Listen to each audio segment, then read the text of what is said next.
I will. Okay. Okay. I'll call you. Okay, sounds good. Thanks, buddy. Thank you. Appreciate that. Okay. Okay.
Ready?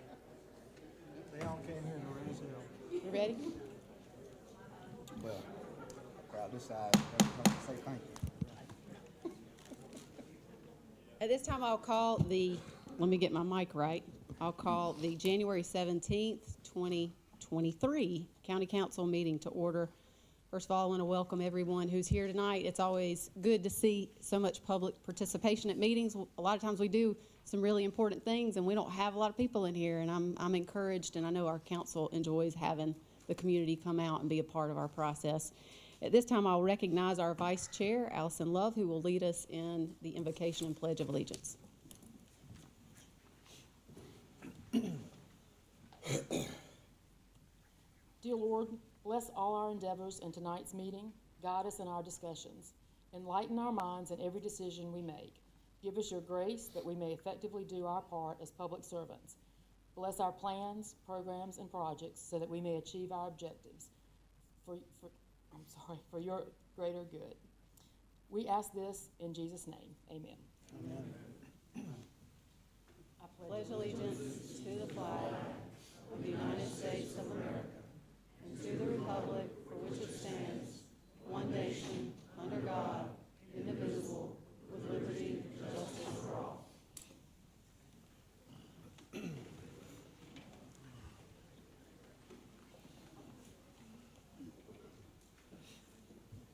Well, this is a brand new year. We have 3 brand new council members that have joined us this year. And this is actually the first meeting that we've had where all of us are sitting here together.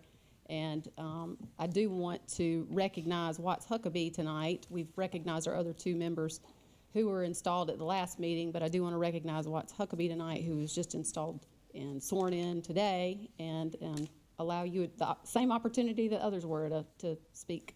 All right. Thank you so much. Is the microphone on? It's on. Okay. Nope. Okay, there we go.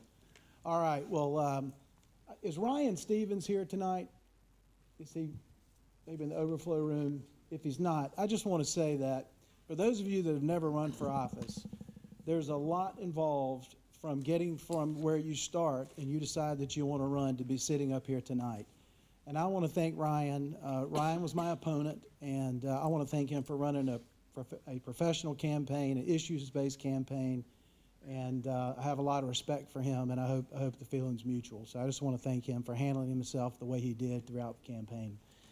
Now, I've prepared some notes, so that way I can stay on task and I don't say anything I shouldn't say, right? So I'm going to be brief because I know we've got a long meeting. We've got executive session coming up. So I'm excited to represent the people of the 6th District in York County. I want you to know that I intend to establish a respectful working relationship with each of you for the betterment of York County. I commit to being proactive as we pursue solutions that make sense for each represented district and also York County as a whole. I'm looking forward to County Council continuing to work with county staff to assist in equipping us with the research and the data needed to make sound decisions for York County's long-term future. Dr. Martin Luther King Jr. once said, people fail to get along because they fear each other. They fear each other because they don't know each other. They don't know each other because they haven't communicated with each other. In closing, I believe we can have a better York County Council and York County government through open and honest dialogue and mutually beneficial relationships with all municipalities throughout the county. I'm optimistic about the opportunities that lie ahead and our ability as a united body to set policies that have a lasting impact on future leadership for generations to come. It will be my honor to work side by side with each of you over the next few years as we make important decisions that impact the taxpayers of York County. Thank you. Thank you, Mr. Huckabee, and I know I speak for all of council when we say welcome aboard, and we look forward to getting the work of the people done. Since this is the first meeting that we've been together, there are a few things that I would like to say. Question I keep getting asked is, well, what do you think about the makeup of this new council? I think part of that may have to do with we have 3 new folks, which is rare. You typically don't have that many folks joining at the same time. But also because we do have very different and diverse backgrounds, all of us. We have a farmer, a mechanic, several small business owners, some who've retired, others of us wish that we were retired. A lab technician who works at a local business here, owner in an insurance business, a regional manager, and a lawyer. And before you hold that against me, I will say that I do much more work and answer more calls on council business than I do on my day job, which I think the veterans here on council will say we all do that. I had to chuckle when Tommy Atkins actually said he looked at his paycheck and he spent more on gas money doing the business of the people than he got paid. So I said, welcome to council. While we may be different, I am very encouraged by this council that's come on board. I think that we will be united in the passion to serve the people. Each person here, I'm convinced, has the heart to serve this community and is willing to put in the time. In fact, last night I was going to look at a few roads and it was late and it was dark and I was driving around. I called Debbie and I said, hey, I just wanted to ask you a question. Oh, well, I'm right here. And we started driving around at night together. So I know that she is committed, Tommy's committed, Watts is committed, and the veterans up here are committed. And we're excited about what this council is going to do, and we're excited about our future. I will end with this. Some folks think that the person who serves as chair, that they have some special vote, that they get a magic wand and everything that happens, they get to have it their way. And let me just tell you that is absolutely not the case, and these folks will reiterate that to you, I'm sure, many, many times. But what is my job and what I take seriously, sometimes too seriously, because I'll call Allison and tell her, we got to do it this way, and this is the way I see this process working, is to make sure that the people that we serve have trust and confidence in our process. This is your seat. We are here to represent you. Our number one job is to make sure that what we do is fair, consistent, and that all people, no matter who, come before us, are treated fairly and equally. We can't control what happens in other local bodies, state, federal, but we can control what happens here. And I know that this council is committed to hearing from the people, to listening to the people, and acting on what is in the best interest for our community. Lay it all out on the clothesline and let's figure out what's the best approach to what we need to get done. And that will be, I think, a measure of success for this council, and I'm very excited to move forward. And so we'll go ahead and get moving to business since we have a lot of folks here. At this time, we do have the oath of office for newly appointed board and commission members. If I say your name, if you'll please come forward so that you can be sworn into office. Katie Rutland, Culture and Heritage Commission, ex officio. Brittany Brown, Keep York County Beautiful, District 6. If you'll just come forward, our attorney will meet you at the front and swear you in. At this time, I will say, on behalf of council, we appreciate the service that you're giving to our county and to the citizens of our county. We can't do the business without you, and you rarely will get thanked, and you certainly don't get paid anything, and so we thank you for that.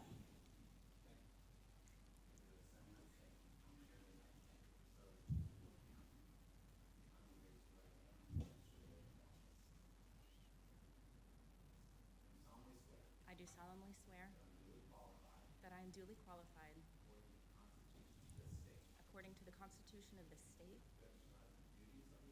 to exercise the duties of the office to which I have been appointed, that I will, to the best of my ability, discharge the duties thereof, and preserve, protect, and defend the Constitution of this state and of the United States. So help me God.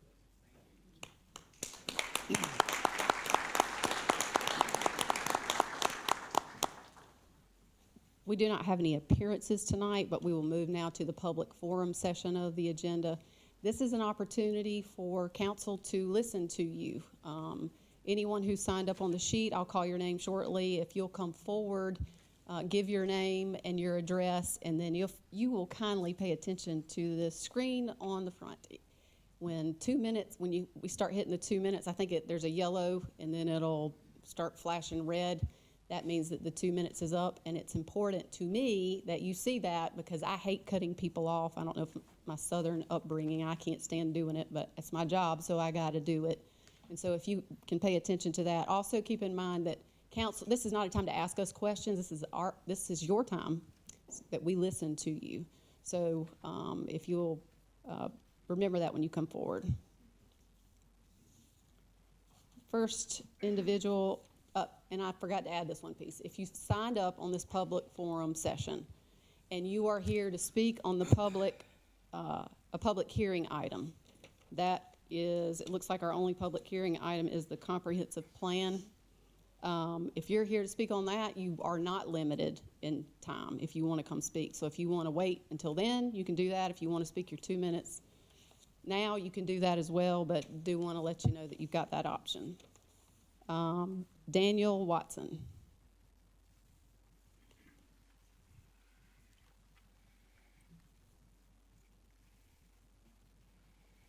Thank you. Dan Watson, resident from 1417 Whirlaway Court in York. I'd like to have this entered into the public record. I am opposed to the rezoning for McAfee Court from RUD over to RDX. A couple of items come to mind. One of them being the diminution of value for properties. Those two setups don't match each other, and it really kind of doesn't look, if you will, contiguous, if you will. Other one, really kind of looking at some of your forward 2035 planning. I saw a number of items in there where we're really against some of what we've said 2035 would be the plan, namely ecological, also housing pieces that were in there, and then obviously pressures on resources here in York County. Number 5 is a nightmare now. Adding 400 additional homes on number 5 is absolutely going to set us up for a likely fatality. And from what we understand, we know that they've moved that hearing over to a later date, but they want to be able to put in an outlet on that particular proposed neighborhood, which is in that blind curve where everybody slides off when it's icy and that kind of thing. So certainly as a safety concern, I support people making better for themselves, but not when we're enriching someone based off of people who have been here paying the taxes and then putting additional pressure on scant resources in the county. Based on what I've seen so far, there's some real concerns in that little neighborhood, and they should have been addressed a long time ago, and they're not getting addressed. There's a pond that is green up in there, and then a number of pieces of equipment, and just generalized flotsam and jetsam. And I'm really surprised that the county has not taken action, and I have to come to council and ask you to look into this, ask these county managers to step up and find out what's going on over there, because Thank you, sir. those people deserve their time. Thank you. Thank you, sir. Spence Watson. I think I got that right. Hi, my name is Spencer Watson. I live at 1417 Whirlaway Court, and I am here I want this entered into the public record. I'm opposed to the rezoning of McAfee Court from RUD to RDX because of the common use and enjoyment. See, we're honeybee farmers. We want to raise the honeybees, and we are very concerned about the ecological impact that might have on such a already beautiful wetland that property is on. And what we're worried about is just something happening to all of the beautiful eco that is out there. And for most of the time, I've lived here my entire life. I grew up on that property, and I would hate to see something happen to such a beautiful parcel of land that you see white-tailed deer, blue heron, all living on. Thank you for your time. Thank you. Brian Myrup. I apologize if I say folks' name wrong. Doing my best. Thank you. I'm Brian Myrup, resident of 1051 Hawks Nest Road in York.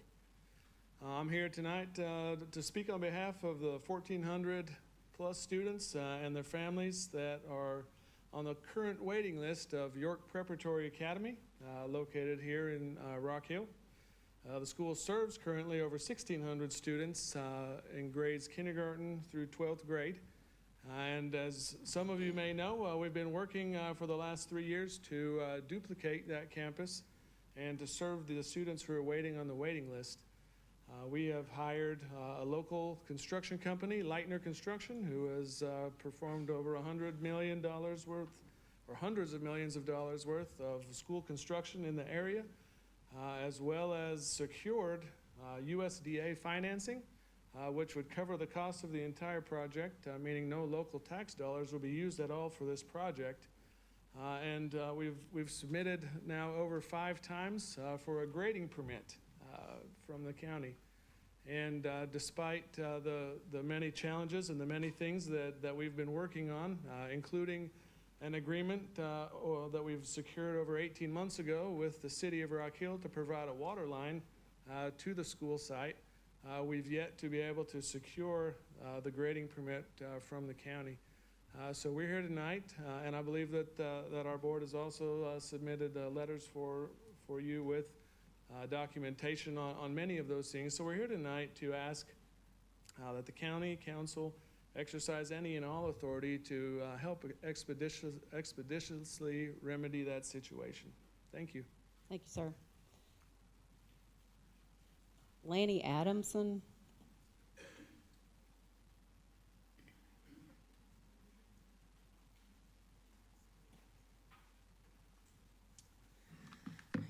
Lanny Adamson, 1061 Hawks Nest Road.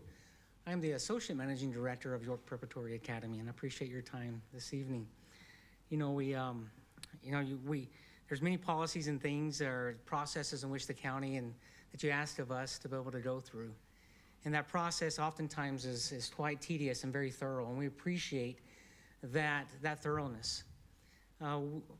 We have, I'll read it for a quote from here from Dr. King. He says, "The function of education is to teach one to think intensively and to think critically. Intelligence plus character, that is the goal of true education." As a school of YPA and as an administrator, our goal is to produce students who leave us and go into the local community to be able to give back, and to be able to have another campus to be able to do that, to be able to teach them, to bring them into the community, to have them to be able to learn, to be able to service these 500 plus families, to be able to stimulate in the short term the economy. That is our aim. And so with any and all power that you may have, we ask that you expedite this as fast as you can. We're shooting for that 2024 opening, and our time we're losing time to be able to meet that. And I'd like to say 2025 would be an option, and I hope it, if that we were able to go to that point. But I don't know. We don't have so much funds and responsibility to our people, our people who obviously this is not a taxpayer with nothing from the economy here, but we have a responsibility to spend money appropriately. And hence, we also received the $40 million to be able to do this. It's already everything's secure to move ahead. So this has to happen. There are people and there's families that are counting on us. I thank you for your time. Thank you, sir. I can't tell if this person meant to scratch their name out, but Jim Westbrook. Okay. Scott Childers.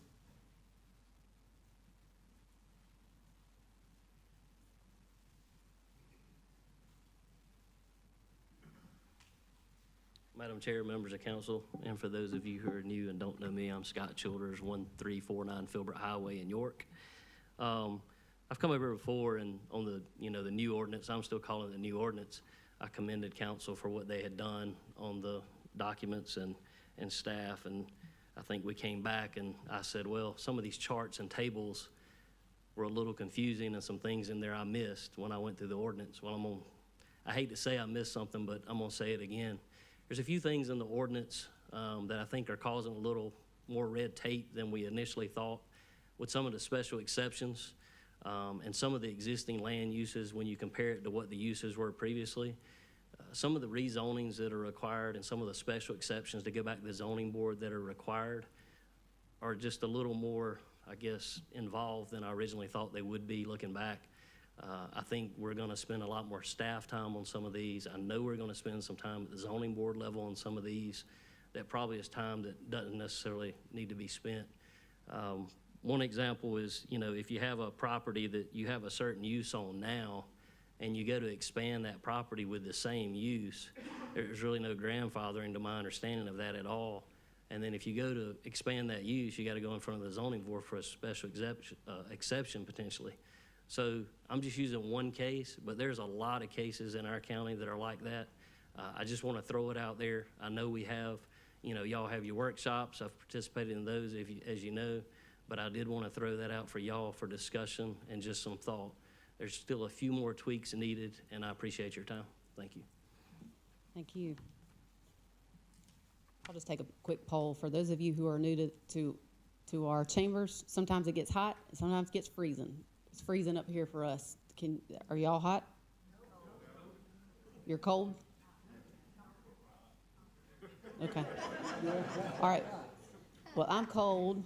And let's see if we can get a little bit of change and start monitoring that. We don't want people getting too hot and mad. Rhonda Brazel. Okay. Waving me not to do that. Tarina Whitmore. Okay. Okay. I can't read this name. Emerald Eladrin.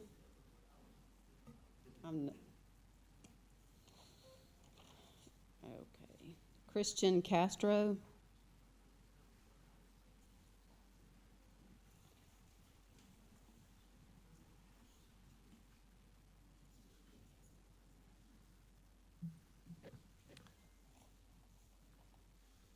Does it reset the time? Sorry.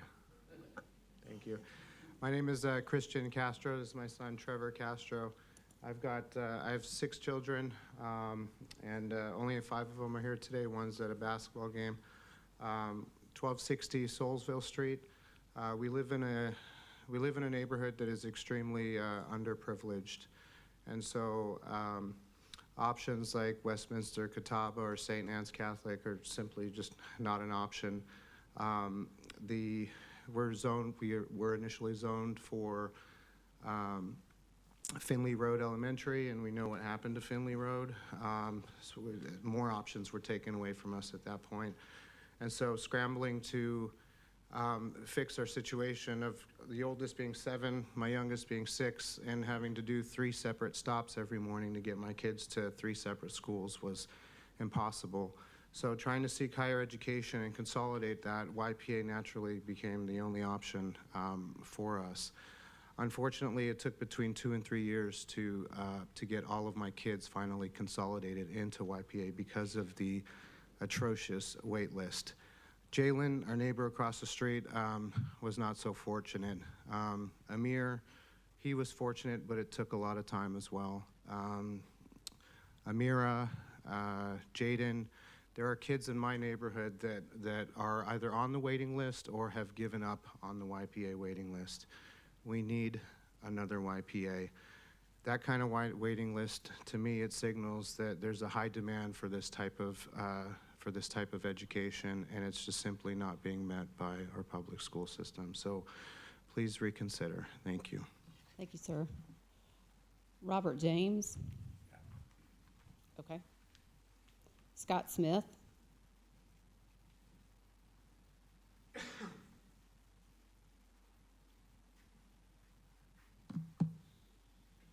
Good afternoon. I'm Scott Smith, 1506 Crestdale Road, Rock Hill, South Carolina. I'm the chairman of the board for York Preparatory Academy. I'm here to represent the board and the entire YPA community. We've already heard from several people here tonight. I want to just add a couple of things. I'm also a YPA parent. I have two wonderful kids that are both in college now who are graduates of York Prep, and they're both excelling in their college careers because of the excellent education that they got that's tailored to their needs that they received at York Prep. We have current enrollment of about 1,650 children. We have over 1,400 on the waiting list. So obviously, as said previously, we need another YPA. We've jumped through all the hoops that the federal government and the state government have put up for us, which are numerous, I can tell you. It's been quite some time. The only hurdle yet for us to cross is getting the grading permit from the county. So we have a commitment from the city of Rock Hill to provide water and sewer. We would ask that the council please consider changing ordinance 154133C1 to allow us to get the grading permit that we need from with the commitment that we already have from the city of Rock Hill, so that we can proceed with opening our school. If we're not able to do that soon, if we're not able to get that grading permit soon, the funding that we have secured at this point may expire. So it's a sort of a time-sensitive matter for us. We've been at this for a while. So we would ask you to please look at that ordinance. I sent a letter on behalf of the entire board of directors to the council on January 11th. I would ask that you please share it with the new members so that they can get up to speed. And it has a list of all of the milestones in the development of this new school. So thank you all for your service and thank you for your time. Thank you, sir. I think all of the letters that have been sent in, our clerk is sending to all of the council. Reagan Craig? Okay. Brian Ballard? Okay. Joni Raspa?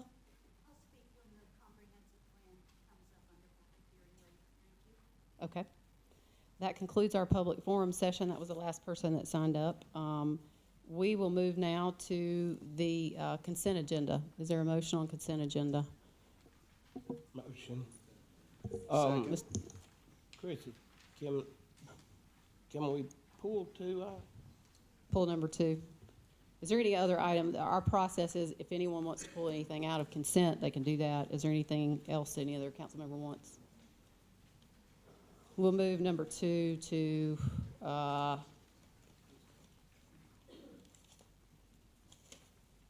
item number 3 in new business. Do we have a motion on consent with that amendment? Motion to approve, also amending to move number 2 over to new business. Motion and a second. Any discussion? All those in favor say aye. Aye. Any opposed?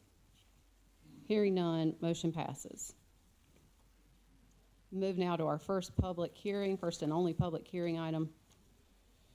Council to hold a public hearing regarding an ordinance to adopt a 5-year update to York Forward, the York County Comprehensive Plan, including amendments to the future land use plan map, all plan elements and appendices pursuant to the South Carolina Local Government Comprehensive Planning Enabling Act of 1994, to hold a public hearing and to provide for other matters related thereto. Do we have any comment before we move into public hearing? Okay. Just before we get started, I do think it's important for folks to understand that this is a public hearing. This is the opportunity for us to hear from the public when it comes to the comprehensive plan. The council was first presented with the comprehensive plan at our workshop last week, and so the proposal that's been proposed by staff is something that we are still reviewing, and council, because of some of the questions that we had and concerns, second reading has been moved, but we are here to listen to the public. And if there's anyone here who wishes to speak in favor of this, if you will come forward.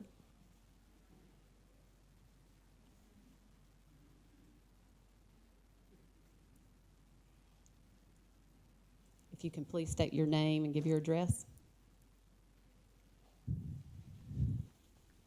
Hi, Good evening. So, Dr. Norma Gray, 407 Marshall Street, Rock Hill.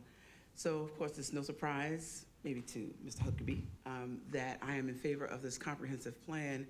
I was here last year when council decided to give and make MLK Day a day for county employees. And one of the discussions was that it not just be an optional day, but that it would be recognized as a day that they would utilize the day for celebrating the day to do something useful. Those are my words and not council's words. So I drove here today, despite the rain and how my body felt, to ask you 24 hours later after MLK Day to consider the words of Dr. Martin Luther King in making the decision that you all are faced with today. Because if this does not move forward with changing that code so that that area that is a blight on the community, and while I'm not a resident of that community, I do believe that the comprehensive plan to help York County continue to move forward without addressing that blight and to continue to allow that area where I am glad that one of our newest council members did take up the community, and you went out there, and I'm grateful for that. I'm grateful that you took that opportunity to go out there and talk with the residents, so you know exactly, not by hearsay, what they're dealing with. It would be in remiss to say it's okay because someone's gonna make some money. I don't know about you, but I'm about to be 60 in a couple of days, and I'm still about making money. And to say that we want to continue to allow that property to stay that way because we don't want someone to make money, that we want that property to still remain the same because you already admit that people are slipping and sliding, so let's address both problems. When you look in totality, the challenge for you that the oath you took was, we will address the hard problems. This is a hard problem. And the hard problem is, yes, that curve is dangerous. Yes, that some of the infrastructure that needs to be addressed, and what we're looking at, it's called a comprehensive plan because it's hard to comprehend, but that's why you have the job. And we're watching. I have a whole network of people that that's why I come, because they can't come. And we're watching what you guys are going to do. It's the squeaky wheel that gets the attention. And those people are squeaking out there. They're hurting. There are people that work for the county that can't even afford to live. They're struggling. People are struggling. And so I'm standing here today to ask for affordable housing for your county. We need it. Some of you may not need it. Some of your relatives may not need it. But there are people that are sitting behind me, need it. Their children need it. My son moved away from here, and it pains me. He was a teacher in Rock Hill. And he had to move to New York City because they paid him more money. So we FaceTime 2 and 3 times a day. I want my son to come back and be able to afford to live in York County. Please weigh this measure with everyone's opinion, not those with the most dollars and cents. Thank you so much for your opportunity. Thank you, ma'am. Anyone else wish to speak in favor?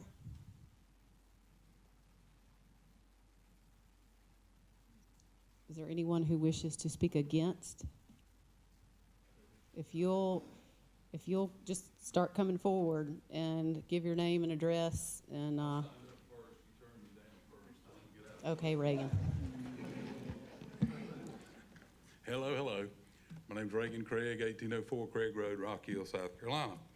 And I'm here really for two purposes on the comp plan. One that disturbs me is that I I had a heck of a time even pulling the plan up on the webpage only to find out that it was only a week old. And as y'all know, I've served on the steering committee for the comprehensive land use plan twice.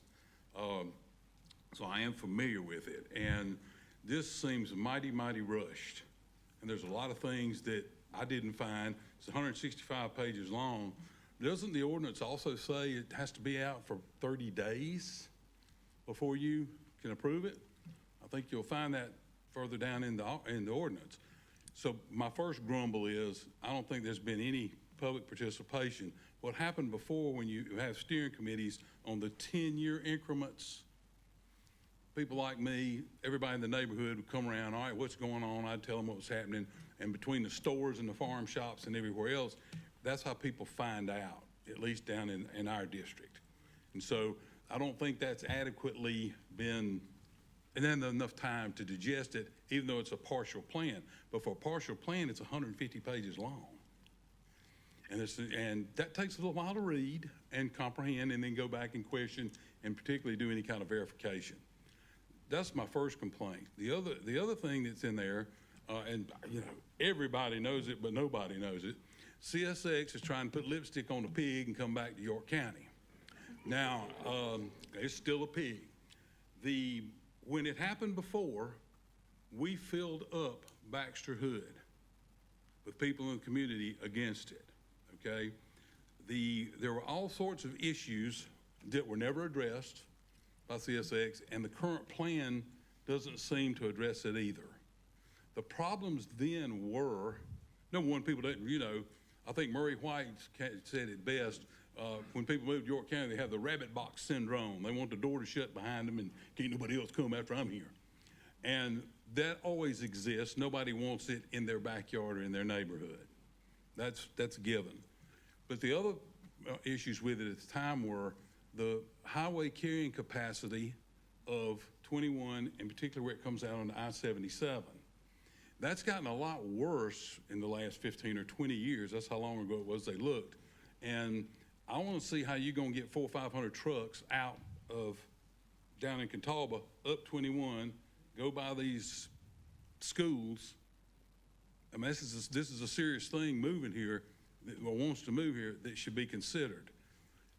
The other thing that was not in the plan, and remember, the other thing wasn't in the plan was when they also were coming in before, York County was going to go into full non-attainment like Charlotte, and we were going to have to go to inspection stickers again when they came in.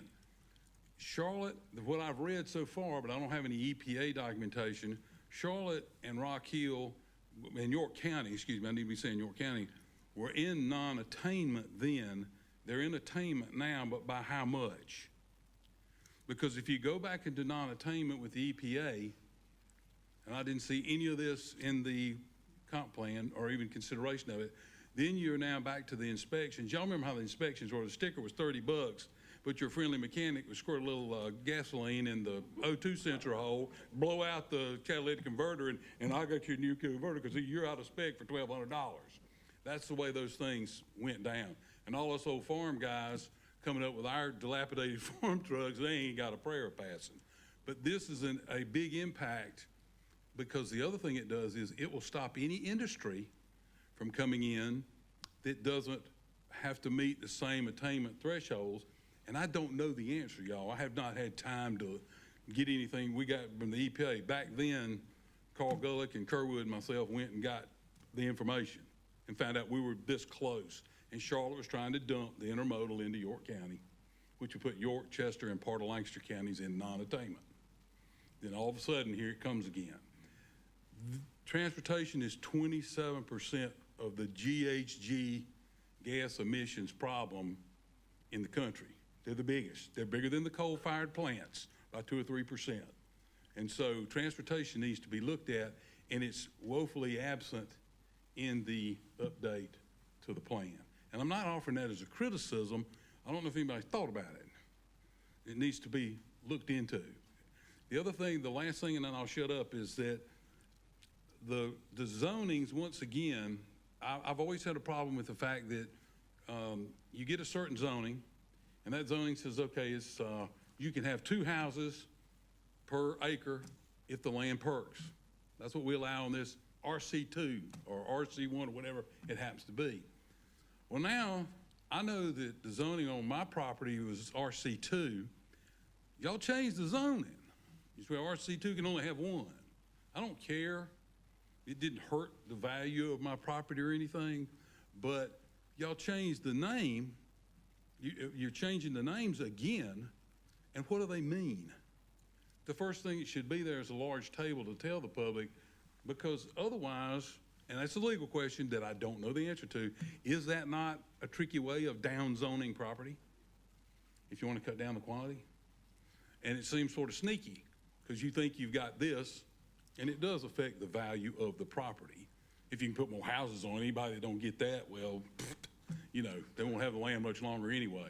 But that's the other thing that seems to be missing from this update of the plan. And my last question would simply be, how long has it been out there for all of us to read? And I don't think you necessarily need a steering committee again, like is normally done. But the normal setup is you have a steering committee, you have a planning commission, and you have the county council. And it goes to those first two groups, they finish it up, get it to the county council, and then the county council reviews it. I think that's the standard procedure, but that's at the 10-year increments. This is a 5-year. This is just supposed to be an update. It's 150 pages long. Maybe it's just redundant. My cow, picture of my cow from 2004 is still in there. So they did some copying. Okay, I know that. And so, anyway, those were my concerns with it. It just seemed like it happened real quick. And nobody had the time to look at it. I hope y'all take the time to look at it. Thank you. Thank you, sir.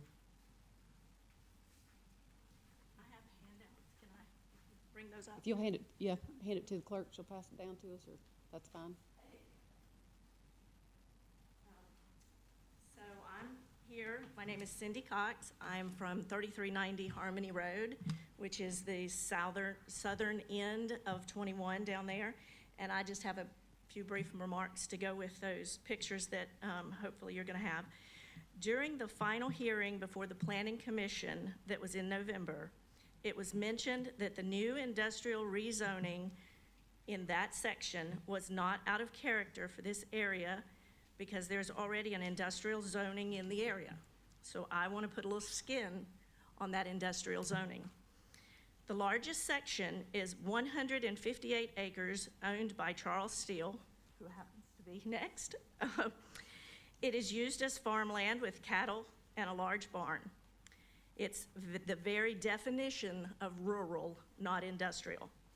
To the left of Harmony Road, you will see there are 5 different plots of land where one half of the lot is rural and the backyard is industrial. Not sure how that is supposed to work. So when you don't use this, it's already industrial, as a reason to make this new section industrial. The second sheet shows the waterways that are on the proposed rezoned land. You'll have to forgive me, I'm nervous. There are no less than 5 branches of fresh water on this land. Has anyone discussed the effect on the surrounding streams and wells with that change? What will happen to those freshwater streams in the area with the runoff from the industrial usage? What will be seeping into the surrounding groundwater through these freshwater branches? How will this affect the homeowners who drink this well water and water their crops with that same water? I would bring to light the goals listed in section 7 of the comprehensive plan that you have. Update NR 1.3C, it says, identify and consider adopting new development standards that protect sensitive habitats, unique plant communities, and watersheds, which is what these 5 branches are. This land off of McAllister was zoned RUD when it was purchased. It should not be a shock to the owners of that land that we're requesting it to remain rural. If they knew they needed land for an industrial purpose, they should have purchased land in one of the many areas in the county that was already zoned industrial.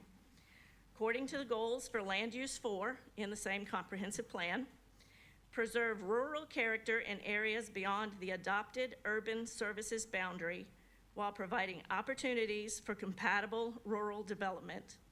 And LU 4.1, maintain the character of rural and agricultural areas. This on McAllister should not become industrial. Lastly, I would implore you to respect the wishes of your constituents that are represented here tonight. We have decided to live in a rural part of York County on purpose, not by accident. Many of these families have lived in this part of the county for generations. We have chosen to pass along to our children and grandchildren a lifestyle of living off of the land, raising animals, hunting and fishing. This is a way of life that has been cherished since the first farmers settled this land that is now called York County. This is consistent with the goals in the cultural resources section of said plan. CR 2.1, use zoning and development regulations to ensure that rural landscapes, prime agricultural farmland, and scenic open spaces are protected, and the growth is not out of character with their inherent attributes.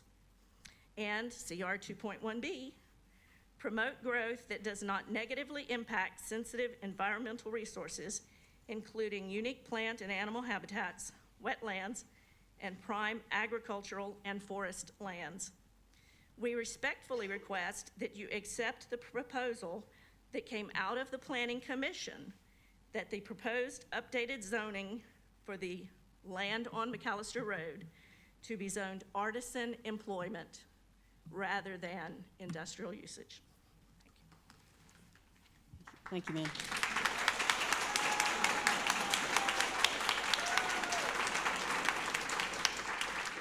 Any folks wishing to come forward, and I would ask that we be respectful of everyone who wants to speak. My name's Charlie Steele. I live at 2919 Harmony Road. What I'd like to say tonight is I do appreciate the opportunity to speak in opposition of this proposal. In 1965 is when we moved to that area where we live now. In 58 years, I've seen a lot of change. A lot of cotton and soybean fields have changed from fields to houses. My wife Terry and I were blessed to be able to buy 25 acres on 2919 Harmony Road in '85.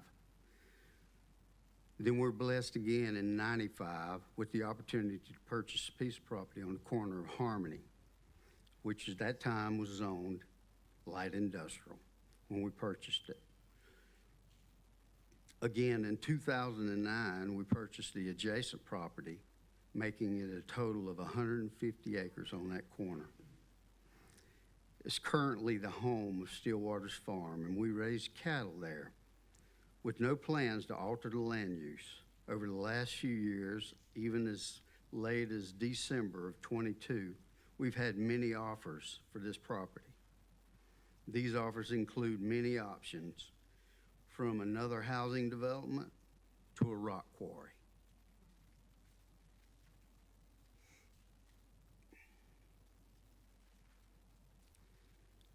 But we've always strived to be and will continue to be good stewards and neighbors to this property and to those around us. This is an important note. 20 years ago, a representative of CSX came to our home from Florida with a proposal to purchase the property on both sides of the current railroad tracks for future railroad spurs. We told him we weren't interested in the land being sold.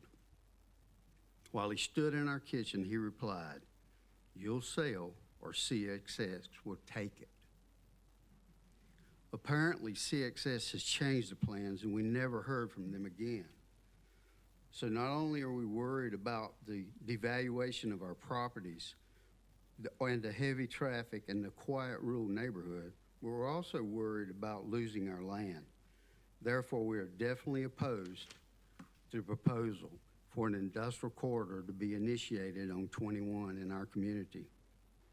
Just as we have been good stewards of our land, we're looking for the council to be good stewards of their leadership and control that they have over our community in the same manner. Thank you. Thank you, sir.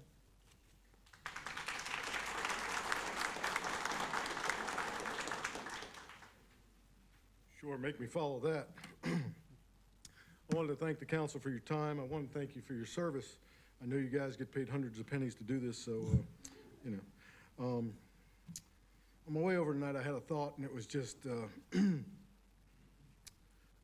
Nancy Reagan said it best, just say no.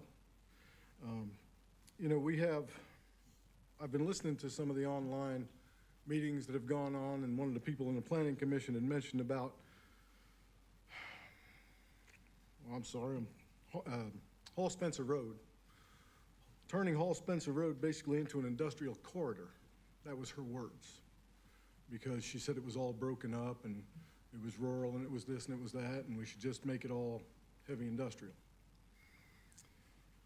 I bought my house, it'll be 2 years, February 1st, 2 years ago.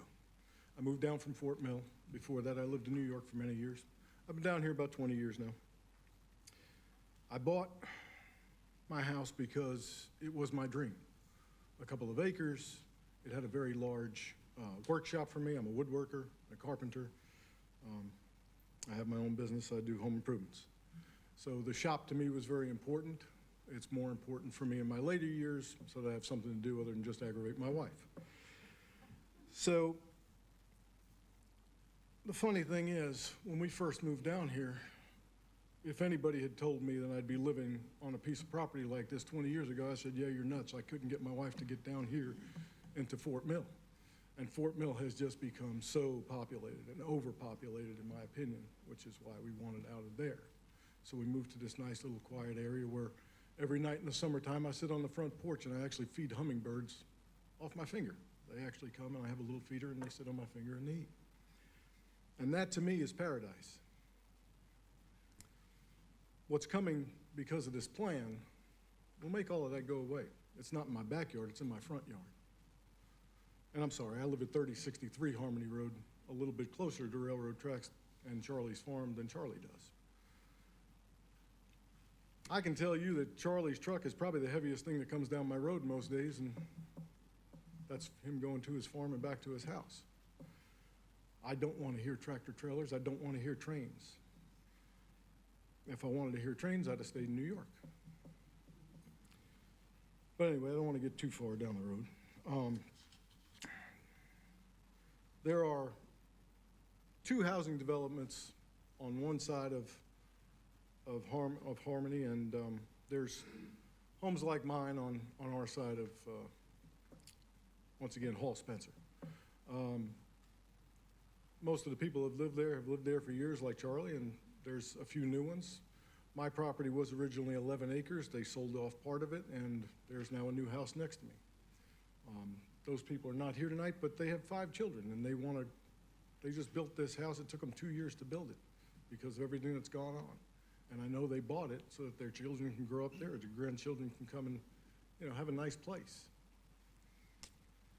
This whole plan, when I originally saw it, I didn't know why it was being done, so I did some research. And after talking to Charlie about what CSX had said to him years ago, that really kind of threw me for a loop. Because it looks like what they're trying to do is turn it all into industrial, and then they can go, oh, well, for the good of the people, we'll turn this into, you know, we'll just eminent domain his property, take it away, and do what we want to do. And as someone brought up tonight, the well water, I don't pay for water. I have a well. Up in Fort Mill, we pay 80, 90 cents a gallon, something like that. It's crazy. So we don't need to contaminate our water, especially for people on the other side, because I think they're down creek from me. We don't need to pollute the environment, and we don't need to get rid of our wildlife or our lands. We don't have enough farmers as it is, and we keep tearing it apart, tearing it apart, tearing it apart. How much more are we going to do? I've spoken to a couple of you. I know my wife emailed all of you. I hope you all got her email. She could not be here tonight. She's a nurse, and she got a mandatory meeting. So, yeah, I guess that'll finish it up. Thank you. Thank you, sir.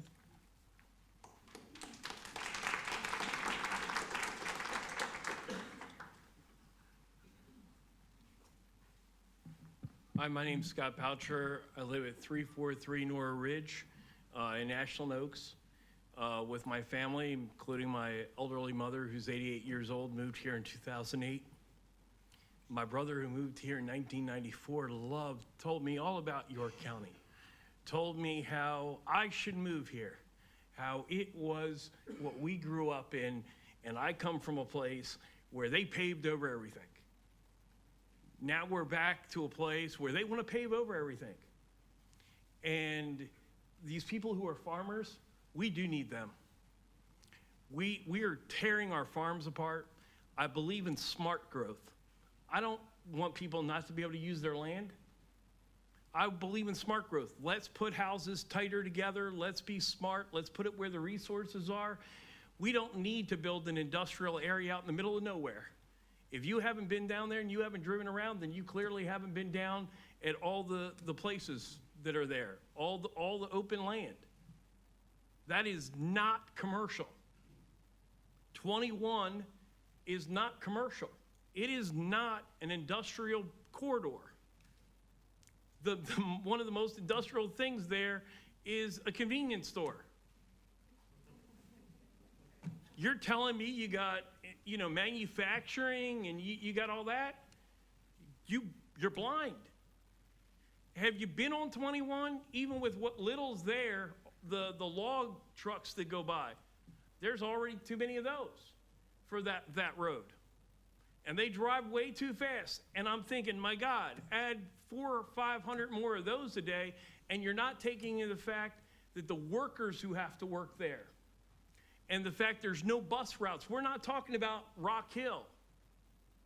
We're talking about rural until you pave it over and then make it not rural. But for the time being, if you've got people who don't have a car and they need public transportation, now you got buses that have to bus people to their job.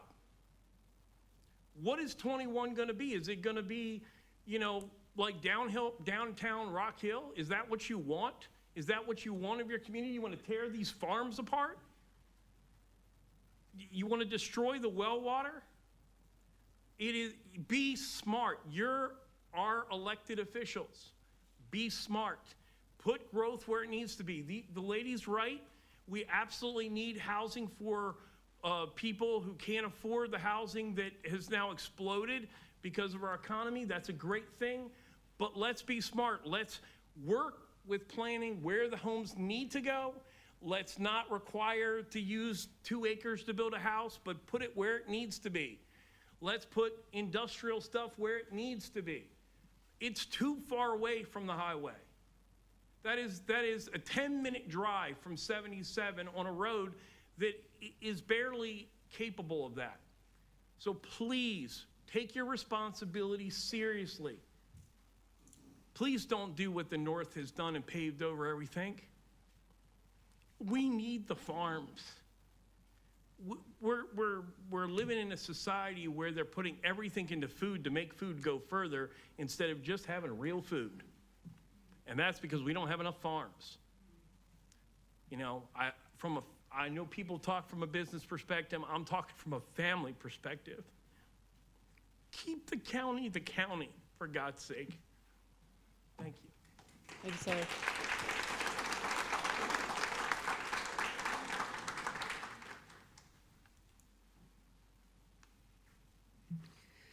My name is Cindy Helms, and my address is 2276 Williford Road, Rock Hill.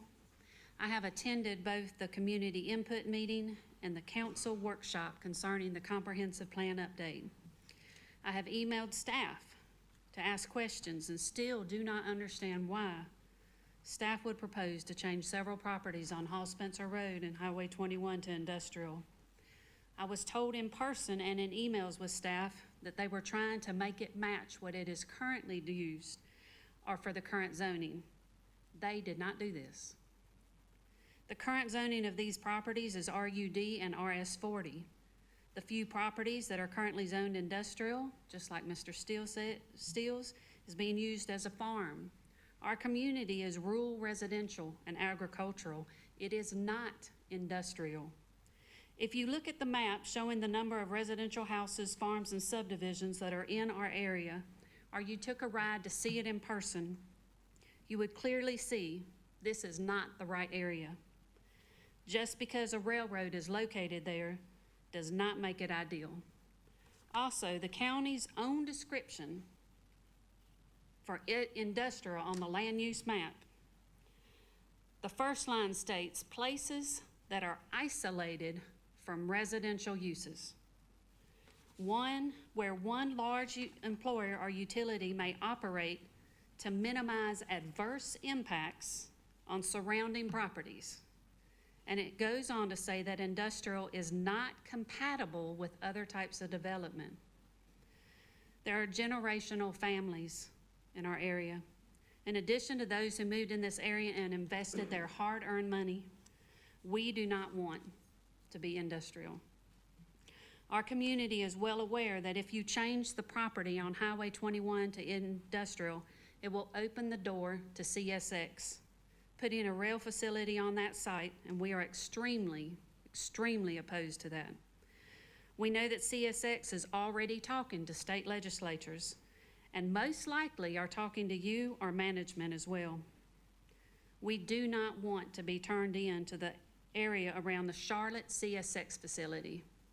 I have seen it, and it is awful. So please, I ask you, please do not vote to change in the land use map to industrial. At the council workshop, Jonathan told you the comprehensive plan was your plan. He said you could make it whatever you want. That tells me that it should be the citizens' plan. I ask that you make the land use map on Hall Spencer and 21 match the current zoning, not industrial, not employment center, and not even artisan industrial. Please make it match the current zoning of RUD and RS40. And I have one side note.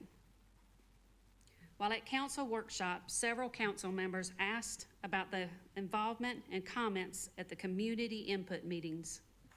I would like to say that I was surprised to hear the phrase, it was a community input meeting, not a community output meeting.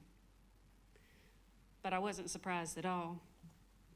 The place where citizens are given the opportunity to see a plan and give their opinion should not be taken so lightly.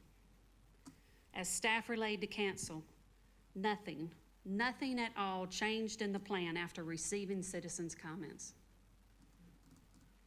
This should change because it's the citizens who elect council, who hires county management, who hires staff. Everything should start with the people. Thank you. Thank you,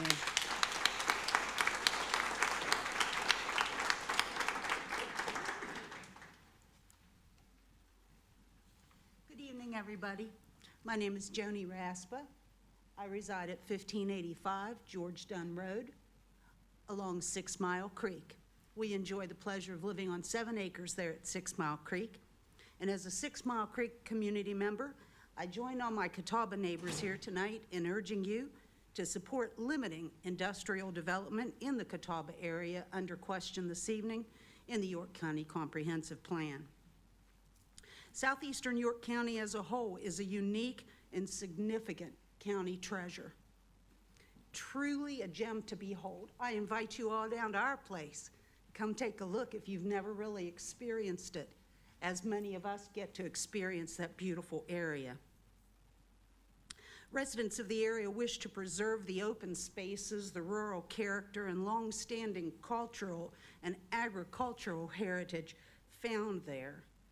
The area is not just where we live, as you've heard many, many people tell you tonight, and as is evidenced by all of these people here, it's a way of life for us. The beauty of the natural environment in southeastern York County is unmatched. Forest, fields, streams, the river, the wildlife. We provide a natural gateway to the Catawba Bend Preserve, and our effort to protect the area only follows in the same vein as your York County Forever Commission's goal. The area is ill-suited to industrial development. I find that very obvious, and it lacks the infrastructure to support it. This in turn creates a public safety hazard all through southeastern York County, given the industrial traffic that would be associated with such development. I thank you all for your time tonight, and I thank you for the jobs that you do in serving your community so well. I urge you to join us in protecting the area by approving a York County comprehensive plan that limits industrial development in southeastern York County and the Catawba area. Thank you very much for your time.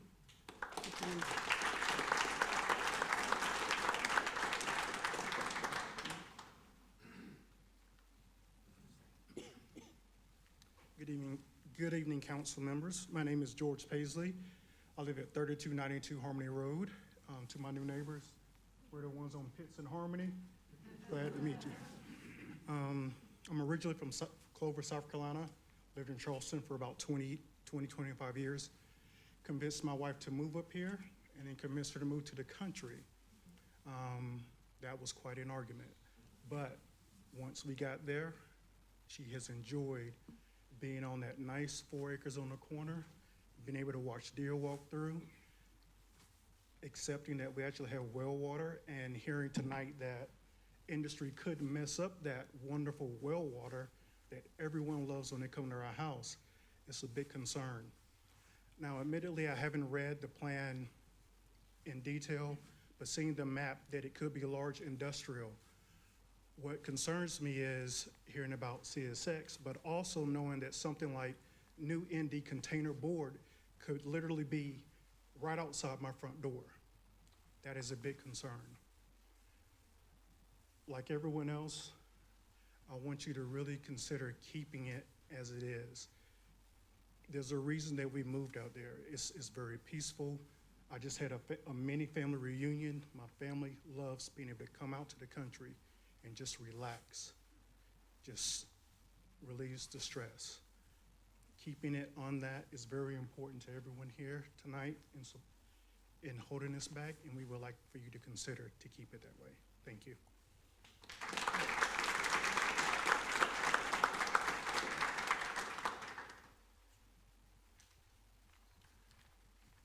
Good evening. My name is Brian Ballard. I live at 2561 South Anderson Road in Catawba. I'd like to start by thanking the members of this York County Council. Thank you for the opportunity to address you today. Catawba has long been the site of a single heavy industrial facility, long named Bowater, and then changed to Abitibi Bowater, and then Abitibi, and then Resolute, and now it's New Indy. This facility has provided jobs to our community, although fewer now than decades ago. People came far and wide for a chance to work at Bowater. They continue to provide an on-site credit union, which is very valuable to the community. The very nature of a paper mill will produce odor. But arguably, it is better now. Residential developments continue to be built, and the tax revenue allows for improvements. We are quickly becoming a more densely populated area, with the Dollar General recognizing that years ago. I'm not against progress. The paper mill has a mixed history of measures in regards to environmental stewardship. Most recently, New Indy has failed to maintain a safe wastewater system, and there have been lawsuits filed by neighbors south and east of the mill. I rarely smell it at my house anymore, but at times, driving down Highway 5 east of the plant, I've been hit by pungency that is breathtaking. I've been living here since I was born in 1981, aside from 5 years in Seattle. I've been afforded clean, reliable drinking water from a well, which I think is pretty delicious. I worry that the addition of an industrial presence of ambiguous weight will greatly increase the risk of contamination. Highway 21 is currently a very busy road. I have firsthand experience as I live at the corner of South Anderson Road and a road my grandfather named many, many, many years ago. Some of you may remember him as rural letter carrier James Dixon. He named it Poverty Hill Road.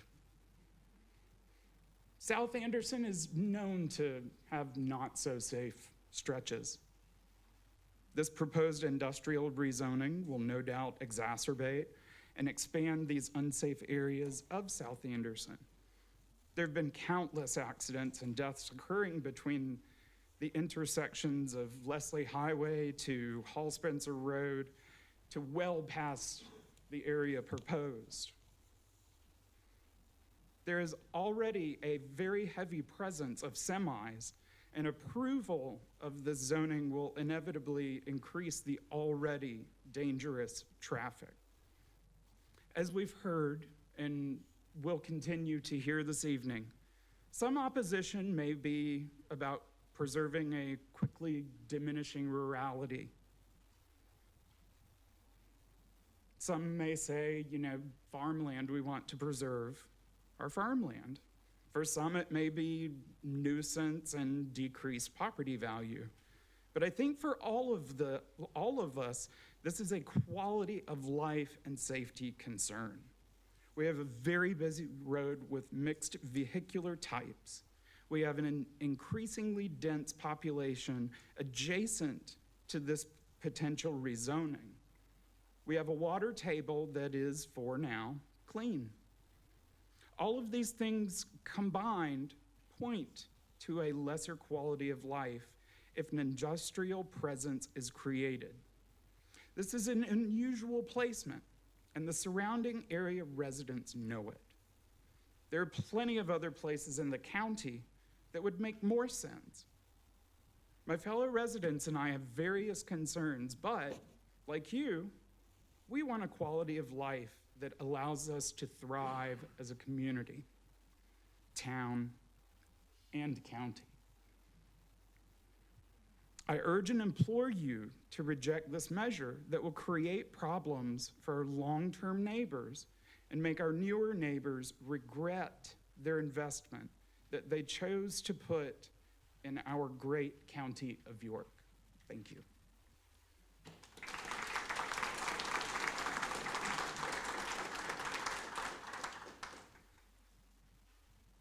Anyone else wish to speak?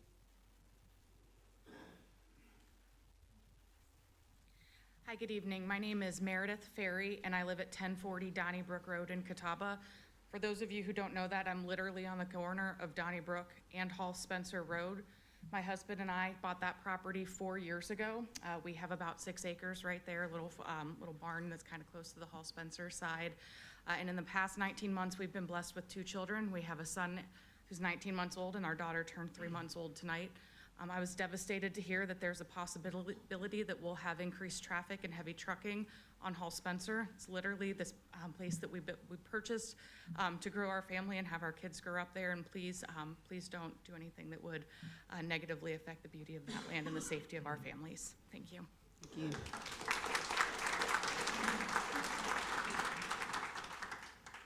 Hi, I'm Patty Farrar. I live on 3572 Harmony Road in Catawba. And what everyone's saying, obviously I feel as well, but I want everyone to think that this isn't only affecting the people in Catawba, not only all the traffic that already exists, those trucks are gonna be coming from 5 to 21 on all of our back roads and all of the back roads in Rock Hill. The accidents on 77 getting to Charlotte with all these additional trucks are gonna be huge. This isn't only affecting our rural way of life, it is affecting the county. And I don't see how it benefits anyone in the county except CSX. It doesn't help any of your children, any of the schools. Nothing is going to be better with CSX, and I hope you decide not to rezone the area.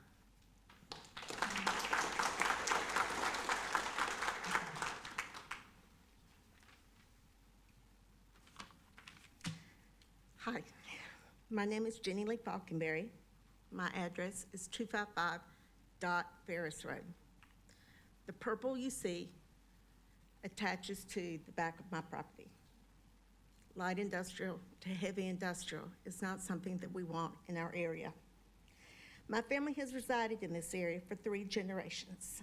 I speak not only for myself, but for an older brother and sister who could not be here due to their age. We love our rural community. It provides a calming and serene way of life, absent of lights and constant noises. We have loved it forever, as it has been the place to grow our families. Having heard of this issue, of all places from a Facebook post, I'm not certain why the citizens of this area are not properly notified when actions such as these are being considered. I'm thankful for the citizens who recently raised the call to action. It would seem that local meetings would be held for better understanding. I hear that some maps were shown at the Castle Heights Middle School in the past and only 20 people attended, though there are thousands living just a few miles from this location. Do you think that a meeting that drew good community input? I don't think that one did. Many years ago, this community opposed this with great numbers. It wasn't good for our community then. It certainly cannot be good for our community now. I am concerned for the decreased property values. I am concerned for the heavy industrial traffic. I am concerned for the noise and light pollution. I am concerned for what we don't know, what will be approved later. I respectfully ask that you not approve this change. And before I finish, I'd like those that stand with me, stand up, to show support. Thank you. Thank you, ma'am.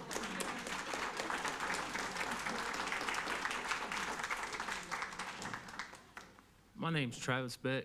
I live at 840 Puddin Place, down Mount Holly. And as you can see by everybody who stood up, as well as in the overflow upstairs, this is what the community looks like. And this is what we're saying is we are in opposition to this land being zoned industrial. And so we're asking that you would follow what you were elected for and stand with the people and what they obviously and clearly want, and oppose this land being zoned industrial. We thank you for your time. Thank you, sir.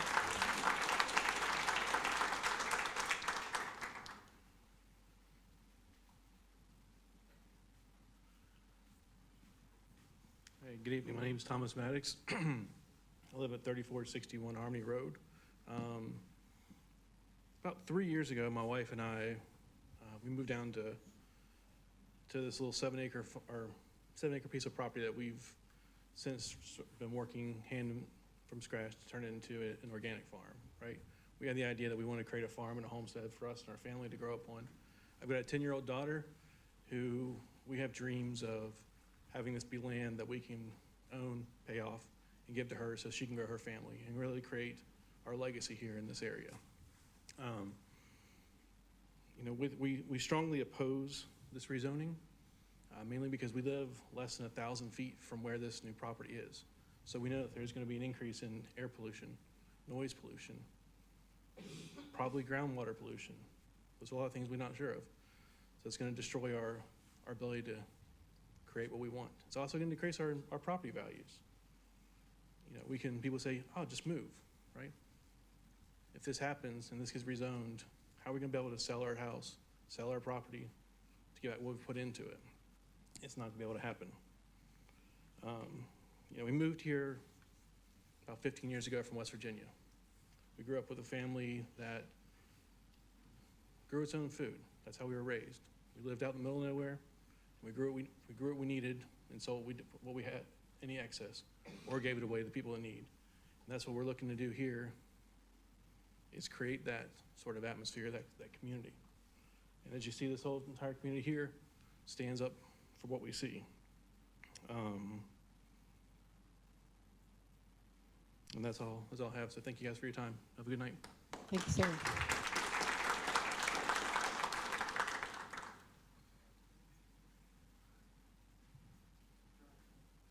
Hey, my name's Jared Hilton. I live at 3261 Harmony Road.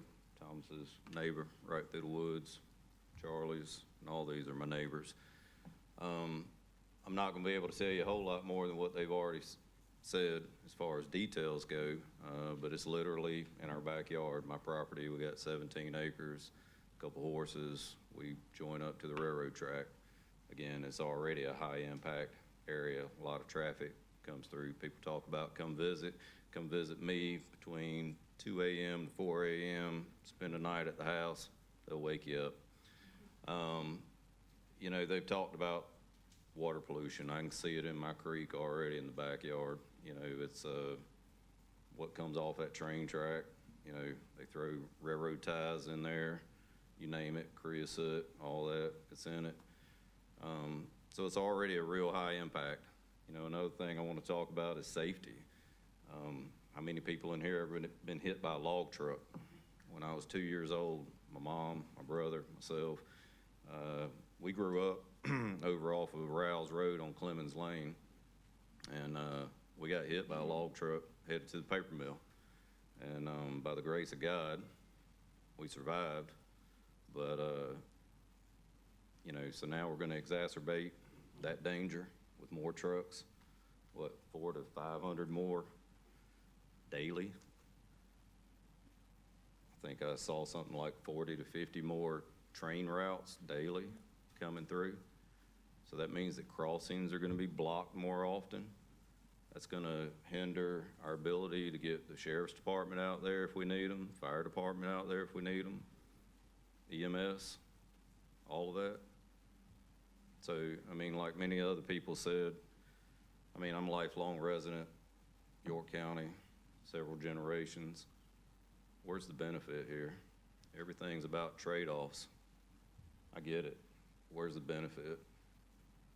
Where's the benefit for this community? There's not any. We recognized that several years ago. Like Mr. Craig said, we're trying to put lipstick on a pig again. It's not worth it. So again, I thank you guys for your service to this community, your representation of us, and we're giving you our voice. Please do the right thing. Thank you, sir.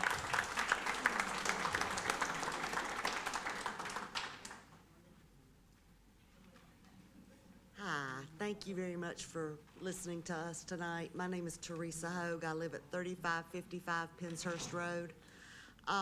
Like the gentleman before me said, there's not a whole lot that can be added, but some of the things that I saw in the plan that concerned me were some of the land uses that were mentioned. I know CSX has been mentioned, but it lists heavy manufacturing, energy production, waste management facilities, salvage operations, and mining.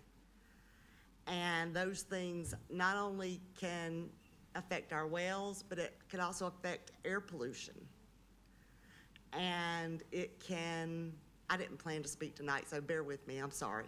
But if it was a rock quarry, for instance, I know there's another group fighting that in a different area.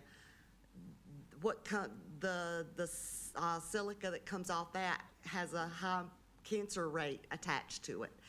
So the fact that we don't really know what the land use would be is a concern to me. Just, okay, this is how we're gonna zone it, and what comes. Well, that's not okay. So that's my 2 cents worth. And then another thing under character in the industrial thing said there may be portions of the site that are unsafe for the public to access. If it's unsafe for the public to access and it's surrounded by rural residential, that doesn't sound too good either. So we're asking that you please don't pass this change to the comprehensive plan. Thank you. Thank you, ma'am. So council, and I'm not in any way intending to keep anyone from talking at this public hearing. Anybody wants to speak, you have the platform to speak. A few things that I just want to make sure that you all are aware of. and since council doesn't get to speak, I'll say this. This is a comprehensive plan. There is no rezoning. There has not been a rezoning request that's been submitted. What this is here's a plan of what do you want your community to look like. And this is an update. It's a 5-year update to the 10-year plan. Now, what it does is what's designated on that map is used by staff to make recommendations about future rezonings. So we do want to hear, and it seems as if one of the biggest concerns is the CSX. I can tell you that CSX has not submitted a plan for rezoning. They have reached out. They own land there, and have been encouraged to reach out to the public for whatever it is that they plan to do in the future, but there has not been any submittal that's been submitted that I'm aware of, and staff has no information on that as well. So I do want to make sure that folks understand, just because I've heard that so many times, to make sure that you understand what the comprehensive plan is. Also, anyone who wants, the way the plan works statutorily, anyone who asks to be informed or kept plugged in, because the way this will work, just so you all understand the process, is there are 2 other readings after this. Council decided that at their workshop that there needed to be more information and input. So second reading, there will be a second reading and a third reading. If you want information about that, if you want to be kept plugged in, if you'll stop by Karen's desk or grab the notepad, and we could set it outside. If you'll put your name and address down, and we'll make sure that you get notification of that, anyone who's here on the comp plan generally. But I did at least think that it was important to let you all know that. Thank you, sir. And anyone who wants to speak, you're certainly welcome to speak. My name's, I got a little hoarse, but I'll try. My name's Roger Crump. I live in Emma Ridge, which is right off of South Anderson Road. I'm gonna give you a truck driver's view, because I drove a truck. I've been retired 10 years now. That road is not designed for that kind of truck traffic. I can tell you that. There's no shoulders whatsoever. If that container leaves that, any wheel on that container leaves that road, it's going in the ditch. There's nowhere else for it to go, because it's not designed for it. And that kind of traffic, that road won't last long. And you got people coming out of those neighborhoods, going to work, taking their kids to school, going to church, wherever they're headed, because it's a rural development out there. It's not designed for commercial. Now, you got a bunch of warehouses on Springdale, but if you leave Springdale, you got 2 businesses all the way to Fort Lawn, the concrete place and the rebar place. That's it. Nothing else out there. It's all rural community. And putting trucks out there for that many trucks, and don't think you're gonna fool the truck driver, because he's gonna take the shortest route. He don't care what you tell him, he's gonna take the shortest route. And the shortest route and the straightest route is gonna be exit 77 straight down 21. And I can't understand, if they're not interested in putting anything down there, and they haven't so far asked you to rezone it, then what's the purpose in any of it? Why are you even doing any of this? They're wanting to rezone it. They got to be. Why else would they want it? Why would you buy a piece of property out in a rural community out of nowhere and not want it rezoned for commercial? They got the railroad right there, so that's why they want it there. And you do that, and you're gonna make a mess out of that community, a real mess. And this is just not designed for it. Just take an old truck driver's word for it. It ain't designed for it. Thank you. Thank you, sir.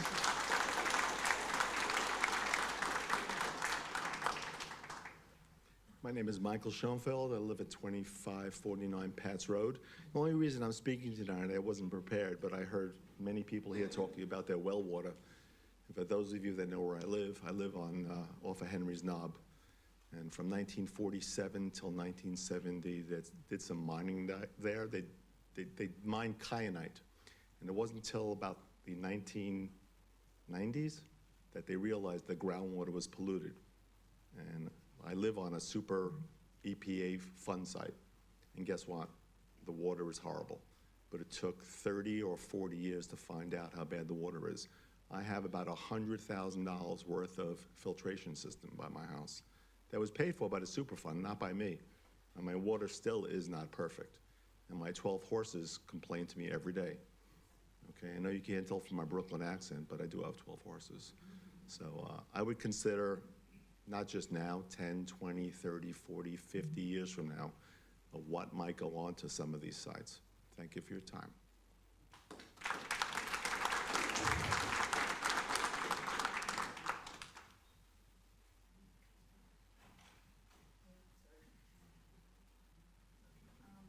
My name is Julia Curtis. I'm at 106 Sterling in York. I have nothing prepared, but I came here to hear about McAfee Court, and I heard Dan Watson and Spencer say something against it earlier. I don't know if McAfee Court is part of this comprehensive. I believe it is.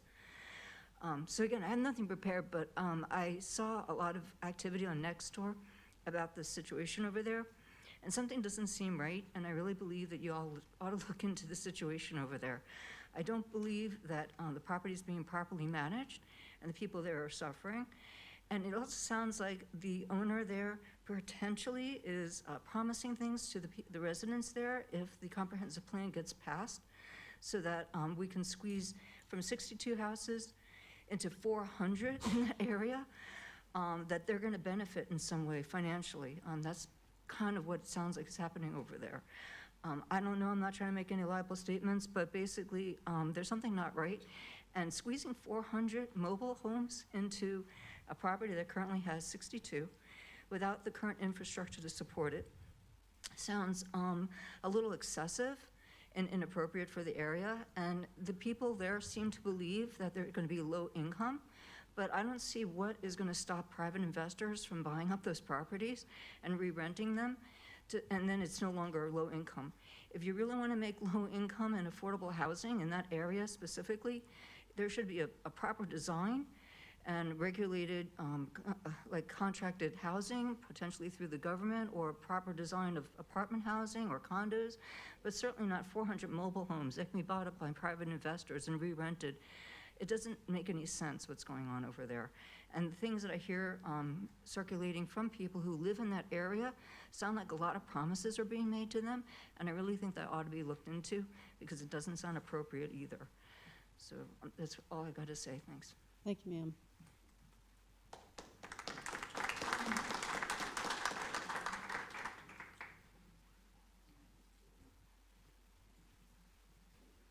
Is there anyone else who wishes to speak against? Good evening, council members. My name is Kelly Cox. I'm the superintendent of York School District 1. I stand before you tonight to thank you for the fact that you are addressing affordable housing in the comprehensive plan. That is something that we much need. However, I want to continue to express the concern that is stated in a letter to the Planning Commission that we sent last year, an influx of homes in the range of 400. We certainly don't have the capacity at the district to be able to accommodate that. We're already concerned about the growth coming into our area, so I would ask you to consider that as you're reviewing the plan. Thank you. Thank you, ma'am.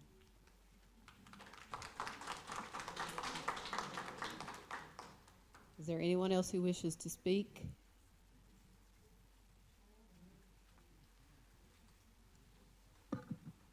There, Richard G., 136 Main Street in Pineville. I'm here basically because y'all asked me to be here. 7 months ago, we had our first reading for the McAfee Court project, and that was passed with the staff's recommendation, their conditions that basically said our only reservation about the project is that it needs to meet the comprehensive plan. So it's been a long 7 months. There's been a lot of stuff in the meantime, partly because the state of the existing parcel is in really bad shape, as you know.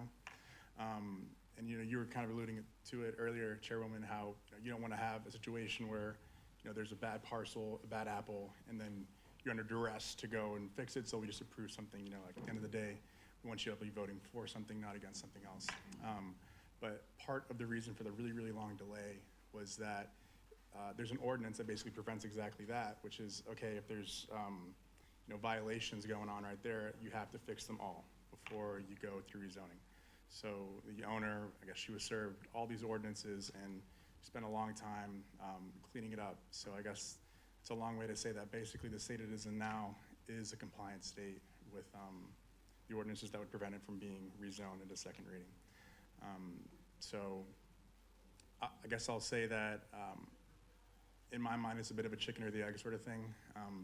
The staff essentially said that if this area in the comprehensive plan was, contemplating this kind of development, then therefore we would, support it. And I guess the reason it's not is because there's no utilities there. So what our plan was to bring utilities to the backside, and the goal is essentially to say, okay, well, let's have utilities there, and then I assume the staff would be fine with it, like they've told me. So the recommendation would flip from deny to accept. And then just, there's some mention about, like, I guess, like, there's nothing like that going on at all. You're mentioning wanting to go talk to people that live there. Absolutely happy to go do that, talk to them individually.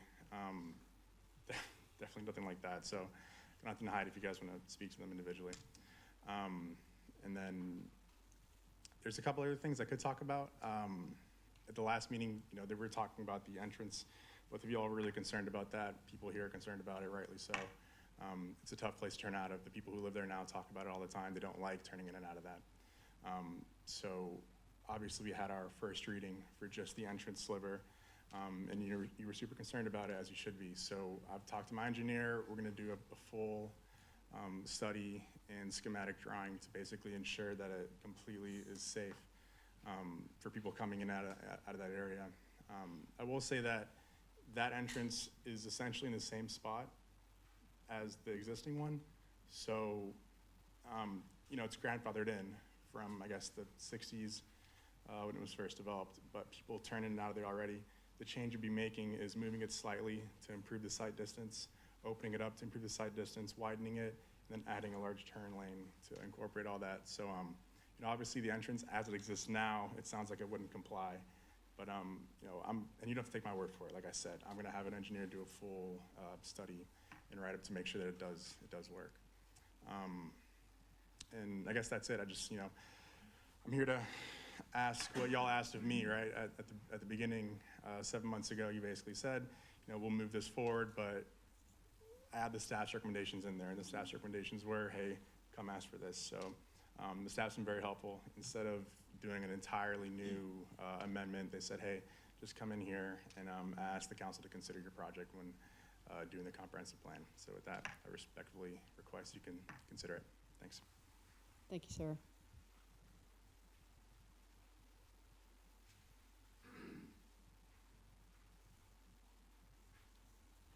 Mayor Potts, 5654 Liberty Hill Road. Just two things. I appreciate everything you guys have all done and listening to all of us tonight. And wasn't prepared to talk, but I'm overwhelmed by the amount of new people in the area like myself who moved in about 4.5, 5 years ago. And I'm one of those people who looks at the zoning and the maps before I move into an area. And I said, yeah, I'll move here because it's gonna stay rural. They can't do major industrial development, light industrial, cool, but not major. And listening to the newer folks that have moved in, plus the generations of folks who have lived in that area that have the same concerns that we all have that live there. We moved there for the lifestyle. We love the ruralness of the area. We enjoy just being able to hear everything and have more traffic than we'd like on 21. Just in those 5 years that I've been there, it's increased. But that's okay. Let's keep it light industry, not heavy. Secondly, we're observant. There's been action on that land, on CSX, on that land. They've been out zoning it. There's red flags in the road. There's red marks on the road. They've been out on the land and on the road zoning it. We know something's coming. We want to be proactive. That's why I hope that you will take what we're asking and keep it light industry and maintain our lifestyle as we love it. Especially because I have to worry about my neighbor who goes out every morning, picks up trash on that road. Worry about him every day, about Mr. Charlie. And I don't want him on that road with more traffic. Thank you. Thank you, ma'am.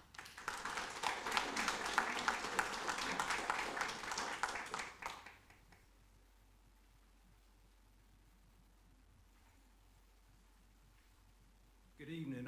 I'll make this brief. I'm Laddie Parrish. I live at 3116 McFarland Road here in York. And we have several issues, and we have come up to support our neighbors from the south, in South York County there. So I have heard all the instances and the issues that they have, so I'm not going to repeat them. But the one thing that I would like to focus on is the development of the 400 units that's going in over on Highway 5. And I know y'all got some tweaking to do on the comprehensive plan. So, but it appears to me if you got a residential area that, you know, you're building houses on, you know, 2-acre lots and 1-acre lots and 5-acre lots, and then you come in and you put a 400 unit affordable housing on there, it's just not compatible with the outlying area. You know, so I would just ask you to look at that. Thank you. I'll keep it short. I know y'all want to go home now. Thank you, sir.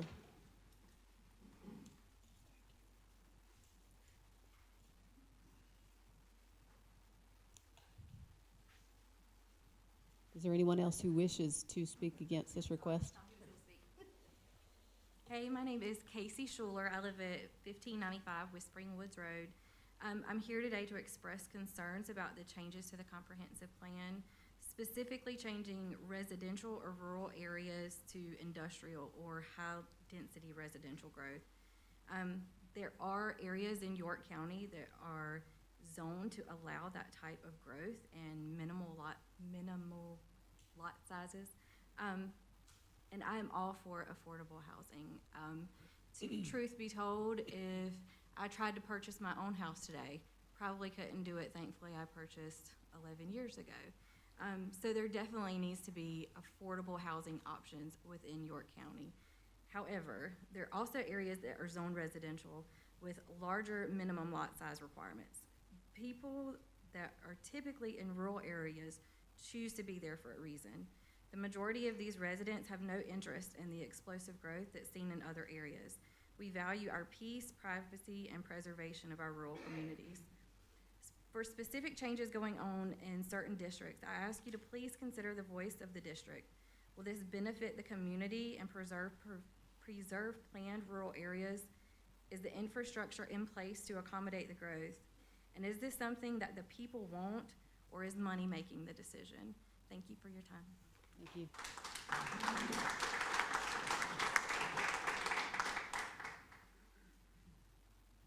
Is there anyone else who wishes to speak before we close the public hearing?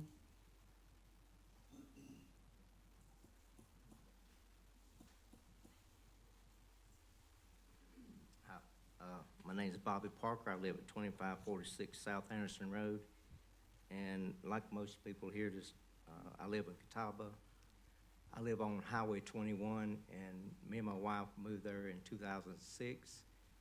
We both took our 401k, built our home there. We have 4 acres.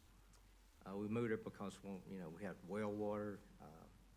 We have 4 acres of land to walk and enjoy. And I'm concerned about the traffic now has probably went up at least 25% since 2006 on Highway 21. And there's so many heavy trucks and, going up and down the highway now. So I just think that we should leave it at rural area. And I'm trying to see what else I had here. A lot of my neighbors is older, and they wasn't able to be here today, but I'm kind of speaking on their behalf, that I'll oppose this ordinance. Thank you. Thank you, sir.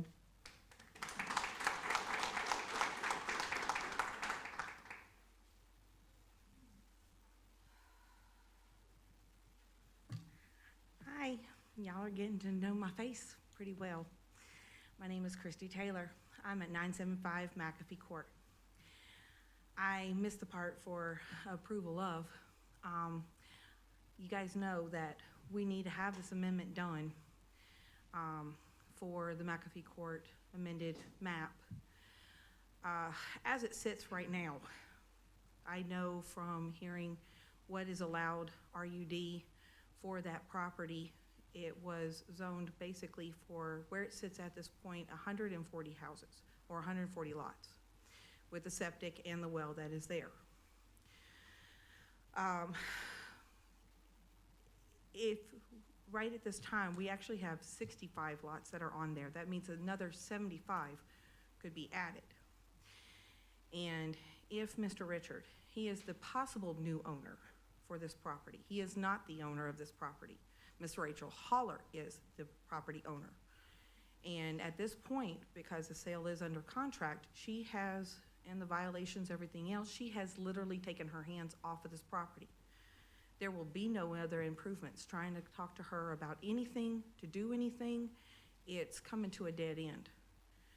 And we're at a point that if something is not done about it, every last one of the families that are on that property right now, that are in somewhat of a livable condition, will be ending up having to find housing somewhere else anyways, taking our children out of the schools that we don't want to take our children out of, taking them away from the friends that they want to be around, and we don't want to see that. I came from a very highly financial bound city, Colorado Springs. I've lived all over in all types of different states. And I want to state that I love York County. I love being here in York. I like where I'm located at. My children love y'all's schools. They have thrived in these schools. And I want to see improvement done for this neighborhood. It is atrocious. And Mr. Richard is giving us that possibility. The only thing we're asking for the rezoning is basically to put in city utilities. That's it. And and that gives us that availability of adding some more lots, then so be it. But it does not take away from anything else except for what's out there right now. And that takes away is the atrociousness that you see when you come through there and what conditions these people are having to live in, because that's what's affordable to us. And that's not right for us to have to do that. Living in an apartment, no. Living in governmental housing, no.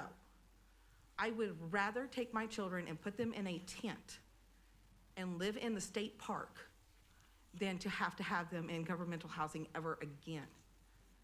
I lived in one for 3 years and finally was able to move out into a somewhat better neighborhood. That was in Louisiana. And down there, the houses down there are $86,000. I could have owned one. But I chose to move from there because of the crime rates and the gangs and everything else, and to come to another area. And I thought Colorado was better. Moved there, a 2-bedroom townhome with a 1.5 bath. I had 8 people living in it. That's my children having to share a room, me having a room, and then sometimes 1 or 2 people sleeping on a couch for $1,200 a month. And that was in the nicer part of the neighborhoods. Otherwise, I still could only afford on my income alone. And as hard as I worked, and 2 of my children are on disability, with their checks and what I got out of my paycheck, I could only afford a 2-bedroom apartment. Here, I've got at least a 3-bedroom and a 2 full baths. And since I've been here for the past 3 years, the trailer park has gone down. Since Mr. Holler ended up passing away, it's gone to pot. And then hearing somebody else is coming in and wanting to make these improvements, oh my gosh. And I will say this, and I will put my hand on the Bible and swear before God himself. No, there has not been anybody offering us money. There is no other financial gain from this young man. All he wants to do is to be able to work with people that are already there and give them a chance at owning something and being proud of their community. That's all. And we got these people that are getting misinformation and such ignorance online. I deal with it every day. Next door is the community forum. And I put out there that you're being misinformed. You're not seeing what is actually going to happen. So, yes, please amend his map. Let us put that forward and pass that for that amendment and go towards second reading. And I strongly suggest we work through about the housing. Yes, it's not affordable, it's a better way. It's not $300,000, it's $140,000 to $150,000, depending on what you want to go through on Clayton, Oakwood, or Fleetwood Homes. So, I mean, seriously, if it's numbers you guys need on projections, you're talking at least 2 years of projected numbers. Will those numbers be the same? More than likely not. With the way that the economy and finances are going now, no, it's going to change. And so those numbers are going to change. And we have to be prepared for that. And those who are functioning members of society will make those allowances and move forward to make their community better. That's all I've got to say. Thank you, ma'am. Anyone else who wishes to speak?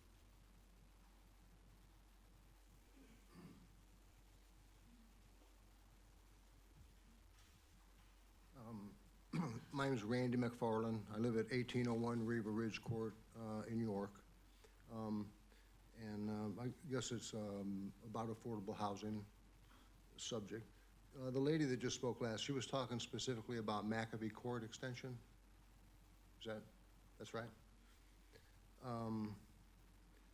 I drove down McAfee Court I just got a flyer in the mailbox a week ago about the project, the 480 homes, and I live in Derby Downs, which is right there close to it. We're gonna maybe back up to it. So I drove down McAfee Court, and I don't know how many of y'all have seen a video of that street or driven down it, but I was shocked. I mean, I didn't know a street really in the whole county looked like that, let alone in my backyard. It's terrible. And but I did, I mean, my initial thing was just basically being opposed to the 400 homes, just because it's too many. There's so many corridors, you know, the jobs for me, I've been here 22 years, moved out of Fort Mill. We just wanted more space. So, love the rural feel of Derby Downs, and I've worked Gastonia, Charlotte mostly, Monroe, some in Spartanburg. So I travel a lot of these corridors, and you just don't see these massive, whether you're on 321, 49, Celanese, number 5, 322, whatever, you just don't see these huge communities dumping all that traffic into one location. It just seems like the feel around York, city of York proper, is more like Shiloh or or even on number 5 down before you get to Eastview, where you know, homes are popping up, you know, modest, and maybe that doesn't answer or solve the problem for the affordable housing. I think, you know, if they were proposing to put 100 homes right there on McAfee, maybe that makes sense. I'm not opposed to it, but I just think the volume is way off. And it is, the very first gentleman spoke earlier this morning, I mean, that's a DOT issue with visibility, curves, hills, and all that business, but it's pretty tricky. A lot of log trucks on number 5, and they're going right quick through those hills and curves. It just seems like there's lots of property on all these other arteries, you know, the arteries that take you to work that I mentioned. They would just make more sense to scatter the affordable housing. So I think that's all I have. Thank you for your time. Thank you, sir. Thank you. I have no intentions tonight. My name is Joseph Culp. I live at 1020 Shady Oak Lane, Rock Hill, which is in the Leslie community. I had no intentions of speaking tonight, but I've listened to these people, what they're having to say. I live in the community. My roots go deep. I remember when the only paved road was US 21. It was built for A models and T models and early model cars. They came along, they widened it by widening the shoulders, then they relocated it, then they four-laned it, and if what happens, if what we're talking about is gonna happen, it's gonna end up being a 6 or 8 lane road. My maternal grandfather came over in 1600 on a ship island, settled in Chester, and migrated through the area and settled where we're talking about. My other grandfather was a sharecropper on the Springsteen plantation. He bought a farm of which I now own. I am 3rd generation there. And what happens when developers come in, there's a couple of things that happen. They denude the land, they run the wildlife off, the wildlife ends up living in my yard, destroying my garden. I can't even raise a garden anymore. I raised my children in a garden, and we put up the vegetables, we froze the vegetables, we ate out of our garden. I can't even raise a watermelon patch now.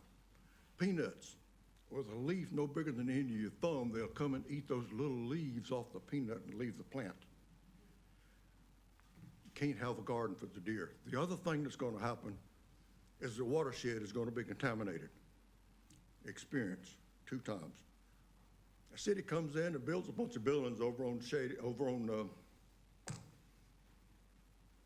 Springdale Road. They annexed it into the city. They contaminated my creek with silt, still contaminated. And of course, you know, city's supposed to protect that from happening. They're not supposed to have any silt.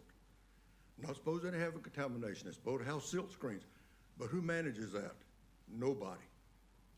Across the other side of my property, I had a property owner says, oh, I'm going to build a pond. They go to DHEC and get a permit to build a pond.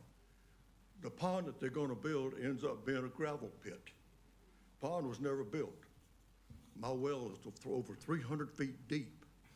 They contaminated my water. Anytime you begin to move earth, you're going to end up contaminating the water table. The watershed, this lady talked about 5 creeks running through. Yeah, they will be contaminated. I don't care how many holding ponds you build, you're going to get contamination. It's going to go down. If it can't run off, it's going to go down. Where does it run to? It runs into the water table. And we get our water out of that water table through our wells. So, you know, yeah, I'm concerned. I live pretty close to it. I live not too far from US 21. I can hear the traffic at my house going up and down 21. Train, yeah. Well, you know, that doesn't really bother me too much, but what does bother me is when I get out on that road and I've got to go and take care of what little business I have to take care of. I got to be worried about getting run over by these trucks. And it's going to happen. It's going to be wrecked, and there's going to be a lot of infrastructure changes. And what happens, you go and build the facility, and 3 or 4 years later, you come up and build the infrastructure. If you're going to build facilities, you need to put the infrastructure in first. But at any rate, I guess this sounds like a gripe, and I guess it is a gripe, and I'm upset about it. But there's not a thing in the world I can do except give you some insight into the experience that I've had with things that have happened around my property that were not supposed to happen because the governing people did not do what they were supposed to do. And they issued permits for things that they should not have issued permits for to begin with because they were misused by the people who got the permits. Thank you for your time. Thank you, sir. Is there anyone else who wishes to speak? Going once. Going twice. Motion and a second to close the public hearing. Actually, we're in the process of closing public hearing, but if you want to speak, we haven't closed it yet. Richard G., 136 Main Street. I've just been racking my head back there trying to think about how a rumor like that could have started. And I think maybe what folks are thinking of, it's exactly what I've told y'all, which is that the goal is not to evict people, kick people off the street immediately. I've told people they're the exact same thing I've told you, which is that they'll have the first opportunity to move into the new homes once they're there. So just wanted to clarify that might have been where the rumor started, but again, nothing under the table at all. Thanks. Thank you. We have a motion and a second to close public hearing. Any discussion? All those in favor say aye. Aye. Any opposed? Hearing none, the public hearing is closed. At this time, council will move on to other business. I do want to make sure that y'all are aware that typically you would have a second reading, but council's still evaluating all of the options, and for notice about second and third readings, you could find that on the public agenda. Thank you. We move now to old business. Item number 1, rezoning action, consider second reading, case number 22-43. Tax map number 437000040, a portion to rezone from AGC to RUD, 2 acres in District 5. Do we have a motion to approve? Second. Motion and a second. Any discussion? All those in favor say aye. Aye. Any opposed? Hearing none, motion passes. Move now to item number 2, rezoning action. Consider second reading, case number 22-45, 723-0000046, to rezone from UD to LI, 4 acres in District 1. Motion to approve.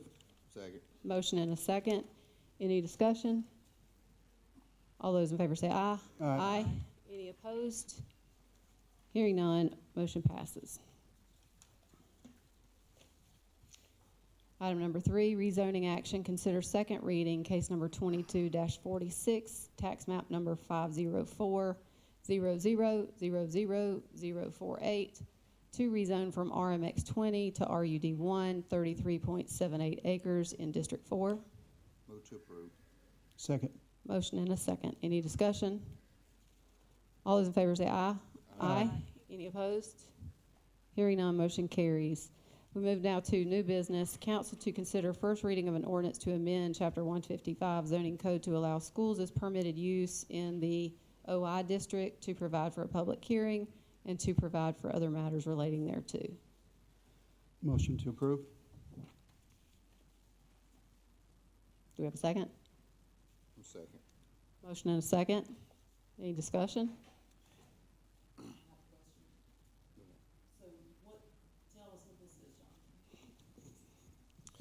Yeah, so currently the OI district, which is the office and institutional district, allows schools, but only through a special exception that goes through the Board of Zoning Appeals. And this amendment would allow that by right. So they would no longer have to go through the BZA in order to establish a school use in the OI district. They would simply be by right as long as the property was in that district. So, just a question about that. Is the situation where this, a similar situation where those properties are zoned ag, is that not a part of the same, is this not part of the same fix for them? No, that property is zoned AGC, so this amendment would not affect that. It would, however, and that has a similar situation in which that district requires a special exception for a school, and if we're talking about an existing non-conforming use to expand, would require that same special exception. But it would give them, that school district, additional options. So right now they could move forward with a special exception, or there's a list of many districts, several of them residential, which they could request a rezoning to, which would avoid having to get a special exception. Mr. Roddy. I was going to say, Scott Childress called me on this earlier today, and I see he's already left. He was expressing some concern about if it was already in OI, and I think we're actually doing what he wants to see happen. It's removing an extra step of going through. So I did want to point that out, and I see he's already left. But this is basically saying if a property is already zoned OI or in the OI district, a school doesn't have to go back through the rezoning process to be permitted in this. It doesn't have to go through the special exception or back to the planning commission and all that stuff. It'll be, I guess, a by right zoning for a school to locate in the OI district.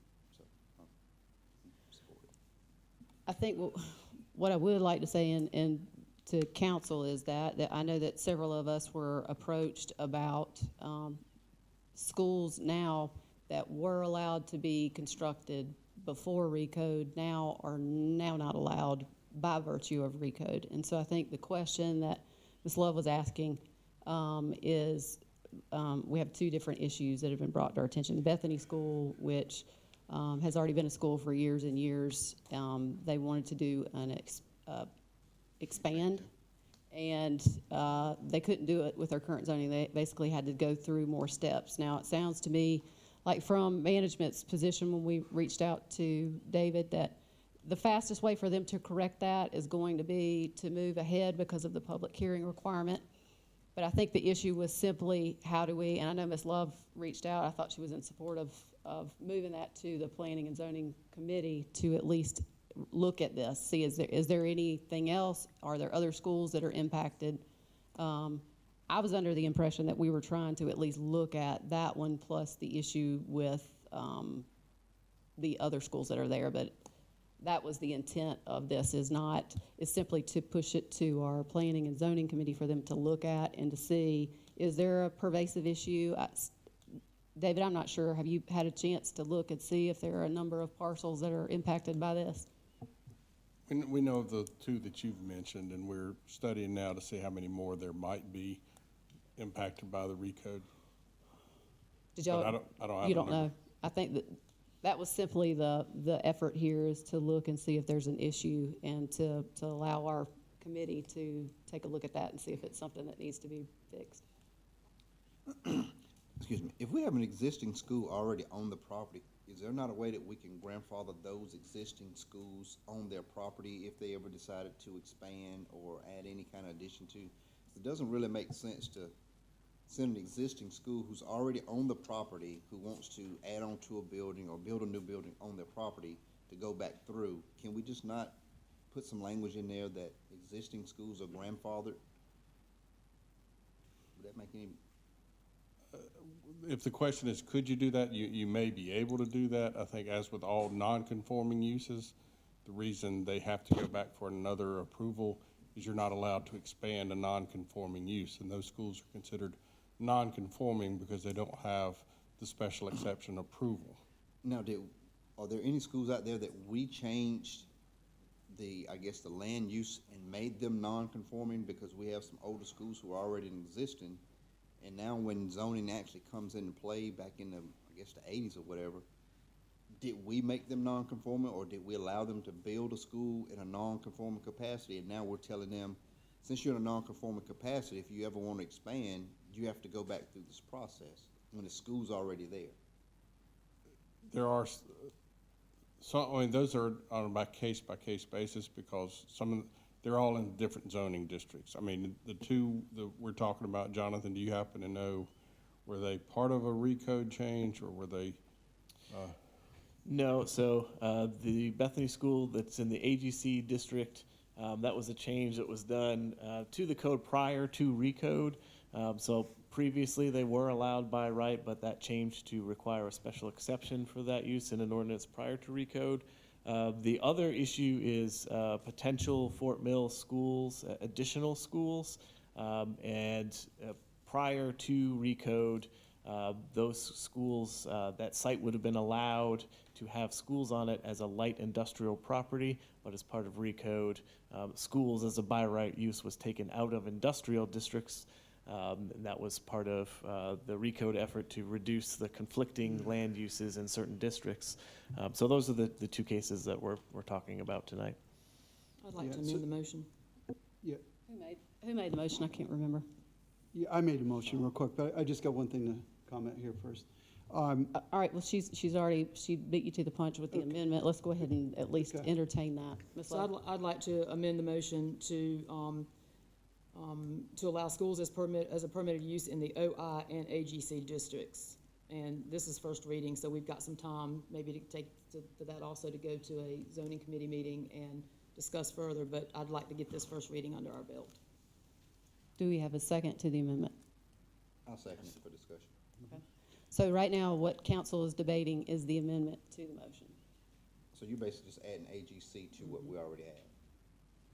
Because if we got Fort Mill schools that have a problem, we got Clover schools that have an issue, I don't know why we wouldn't. I thought we would address both of those probably at the same time.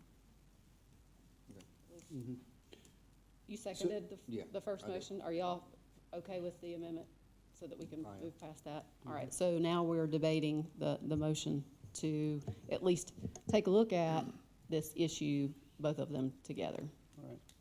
So my comments on this thing is that, you know, as Scott talked about the consequences, right, of these changes. You know, a lot of times I don't think we're going to see some of these consequences or foresee some of these consequences until they happen. But again, when we see these things, I think we have to act quickly. I think when it comes to the Fort Mill piece of it, when they purchase the property, when you're buying that much land, there's a land use requirement to that buying that land, and that would be to build schools. So this is a prime investment by a school district in order to build a school, only to have it shift at the last minute and have to go through back to the cycle. The other things, as they're going through and building these schools, there are processes that we're already moving forward for that piece of property as far as internal movement that they, as a school district, would need to do even before they'd come to start the process flow. So again, I think we've got to really take this as an example of where we've got to move quickly in these events to mitigate this issue, because again, this has ramifications, especially on school districts. Whenever they buy a piece of property of that size, there's one use for it. It's for schools, and that's it. So I think we really got to be careful with this as we move forward. Do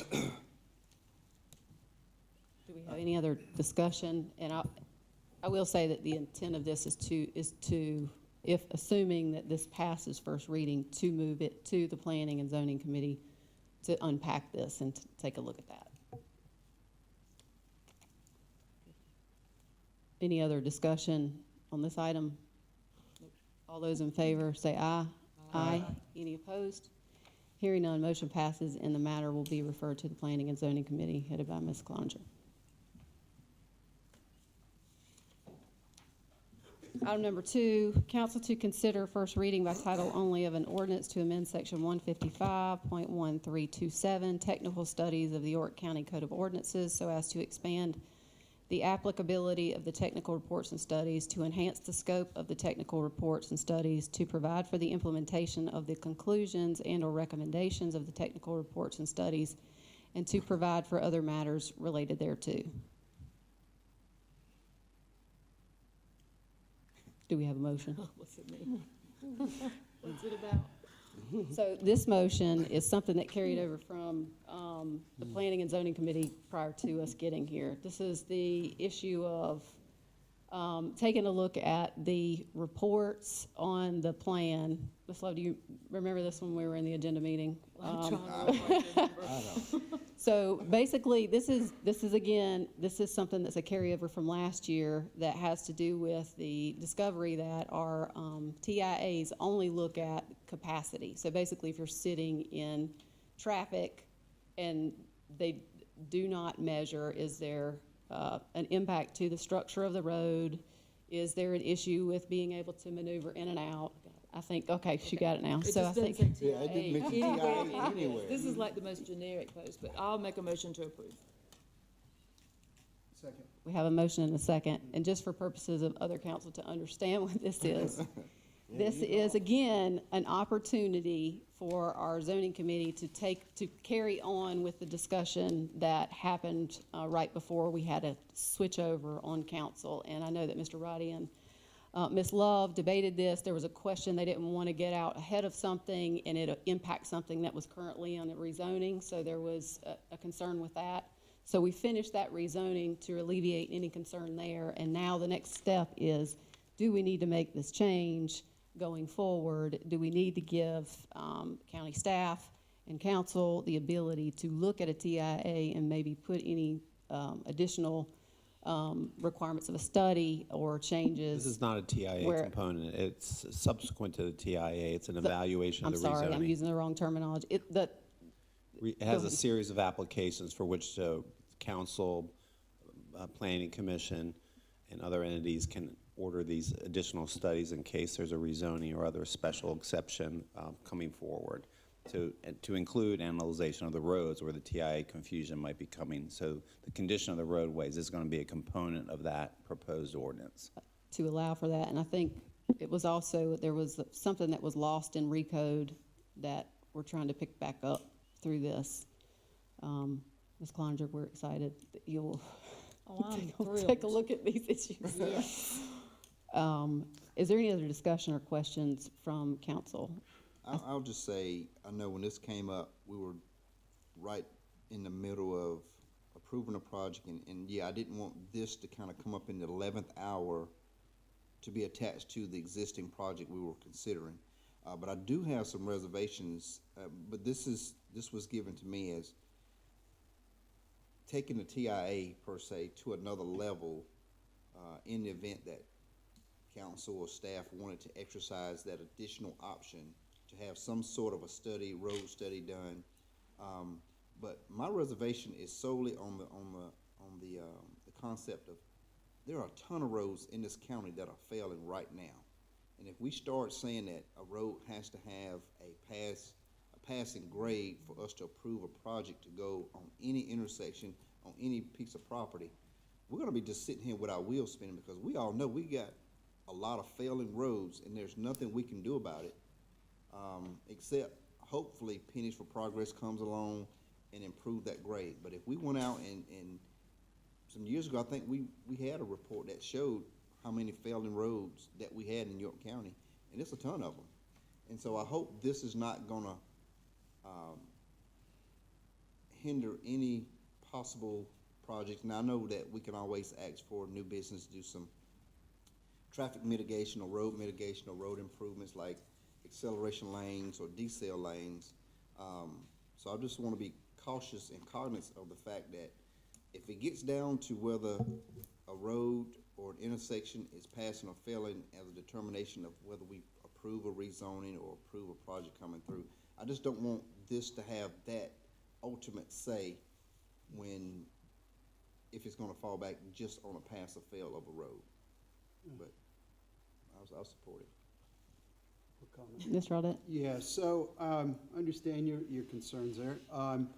You know, I look at this though as, and it kind of leads back to our comp discussion. You know, in that comp discussion, you know, there was a lot of presentation around concerns about what they think what should be in certain areas. The problem is that when you look at a comp thing, there is no applied traffic study to these things, right? So when you look at these and you identify what is our future growth in our future areas, if we really want to take those comp plans seriously, we need to make sure that we're understanding our infrastructure deficits and planning accordingly if we actually want to put a comp plan that would actually make sense. Because again, at the end of the day, a lot of times we're putting the cart in front of the horse on these roads that can't support it.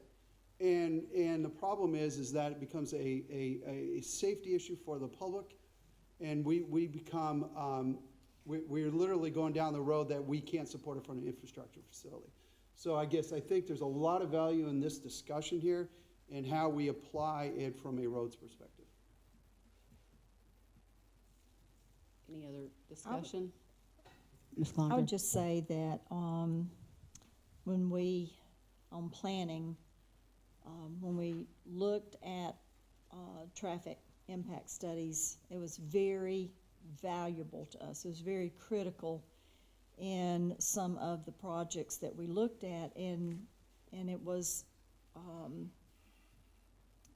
it made some decisions for us a lot of times, and it wasn't. And we did not look at it as the condition of the road or that there was a failure of an intersection. We looked at it as a project of housing development, 225 homes coming out on a 2-lane road that was not up for improvement. And so that's how we looked at it, is how what would the people do or the school buses do coming out onto a certain road. So the traffic impact studies were very important to us, and And I like the fact that maybe we could go a little more in depth on those, but not to throw the road itself under the bus, if you get my gist there. A little humor. Did you get it? Under the bus. I'm slow, but we got it. Yeah, under the bus. Okay, that was it. Any other discussion? I know that council doesn't want it. Mr. Atkins? I've done dealt with roads all week, so. But to me, the roads ought to be one of the first concerns on anything. If we can't keep up what we already got, why do we need to try to do more? Y'all brought up about the roads, and I've been dealing with that, and matter of fact, me and David was talking about them today. And you brought up the fact y'all determined school buses and everything. Aren't the taxpayers entitled to, the ones that's already been paying taxes, to have good roads? Shouldn't the roads be considered one of their top first priorities? Or like one gentleman said in here, we running into it in York now. If the infrastructure ain't there, why do you do things? Any other discussion? I will say, an issue did come up on the development, and we just discovered that, like, there was a turning radius issue that was not discovered. This would provide an option to find that out. We kind of found that out haphazardly, and to address it so that you can make it a better situation for the community. But I think at this point, what this does, again, it'll be referred to planning and zoning, is simply to let our group take a look at it, see if this is something that makes sense, that doesn't result in overregulation, but that can be an added tool belt, an added tool in the tool belt when there's a need to do that. But I think all the comments should be taken into account on that. All those in favor say aye. Aye. Any opposed? Hearing none, motion carries, and the matter is referred to the committee. We move now to item number 2 in consent. Council to approve award regarding sole source procurement exemption for the operation, maintenance, and repair of newly acquired wastewater collection system in Lake Wiley to Carolina Lift Stations LLC of York, SC, for a total cost not to exceed $450,065. Oh, my reason for pulling that. Well, I think we need a motion, and then we can.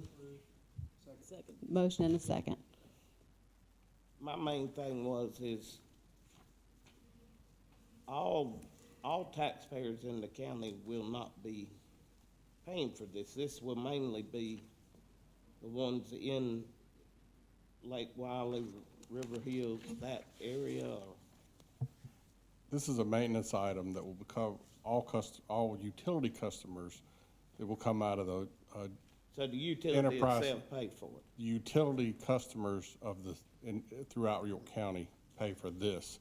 We set aside money in the acquisition of this to cover capital expenses. So if there was a lift station that needed to be replaced and it met the threshold to be a capital expense, it'd be paid for just by the money set aside for the Blue Granite acquisition. But general maintenance expenses will be spread across all of our utility maintenance budget. Any other discussion? I think the question that I understood Tommy to ask is making sure that these are all user fee driven things. Folks, he gets the same questions, I'm sure, that I do. All utility customers, only people that pay water and sewer bills. So if you're not on the If York you got a well, you're not paying. That is correct. That's the clarification that I think. It's not supported by tax dollars. It's an enterprise fund supported only by ratepayers. Okay. Because, even like I said earlier, the road issue, why the trash ain't being picked up, what's the first thing a lot of these people say? Well, I pay taxes. So I was just wanting to clarify how. This is separate, that it's in the user fee. Any other discussion? All those in favor say aye. Aye. Any opposed? Hearing none, motion carries. Move now to committee and other reports, finance and operations. Chairman Allison Love. So the new Finance and Operations Committee, consisting of Councilman Audette and Councilman Atkins and myself, we squeezed in a meeting today at 5:40 to just simply to approve some board appointments, make some recommendations to council, and they are as follows. The Bethel Lake Wiley Land Acquisition and Preservation Park District Board, Cynthia Jackson. Planning Commission, Thomas Bach. Bethel Fire Tax District Board, Corey Cronin. The Accommodations Tax Advisory Committee, Ann Scarr. Catawba Regional Workforce Investment Board, Mike Gettings and Celeste Tiller. And finally, Emily Wright Huggins, Kurt Robinson, and Laura Sturgis for Keep York County Beautiful. Thank you, Ms. Love. We do not have any citizen concerns. We move now to council member new non-agenda comments. Mr. Roddy. I just want to say, I wish there was a way we could have notified the public once they started talking about the comp plan in the form of a rezoning, because I think that whole hour and a half kind of went left of what we were considering. And you did a good job probably after the first hour and a half of saying, guys, this is not what we're considering. And while I was sitting here, I made a ton of notes because there was a lot of misinformation being put out there from next door to what we were considering, and people were actually under the impression with this presentation we just had that we were rezoning their property. And that's not what updating the comp plan or reviewing the comp plan was doing. And the one gentleman, he spoke real well and said that when CSX came, he told him he wasn't going to sell, he didn't sell, and CSX said whatever. But that's the beauty of it. You don't have to sell your land. You don't have to give up your land. We're not rezoning your land. This is just a plan on paper that says by 2035, if these things were to come up, the county can foresee this being in the area. Not that the county wants to put it in this area, not that we're rezoning your property, not that you have to sell your property, but this is merely a plan on paper. And a lot of times I know we go back and always refer to, and staff refers to, whether something fits the 2035 plan or the comp plan.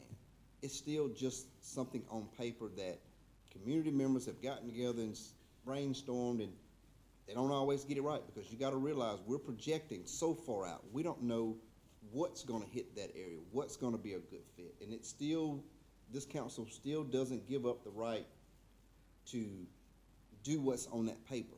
That's just a plan, because we've seen times where the comp plan says this is not going to fit in this area.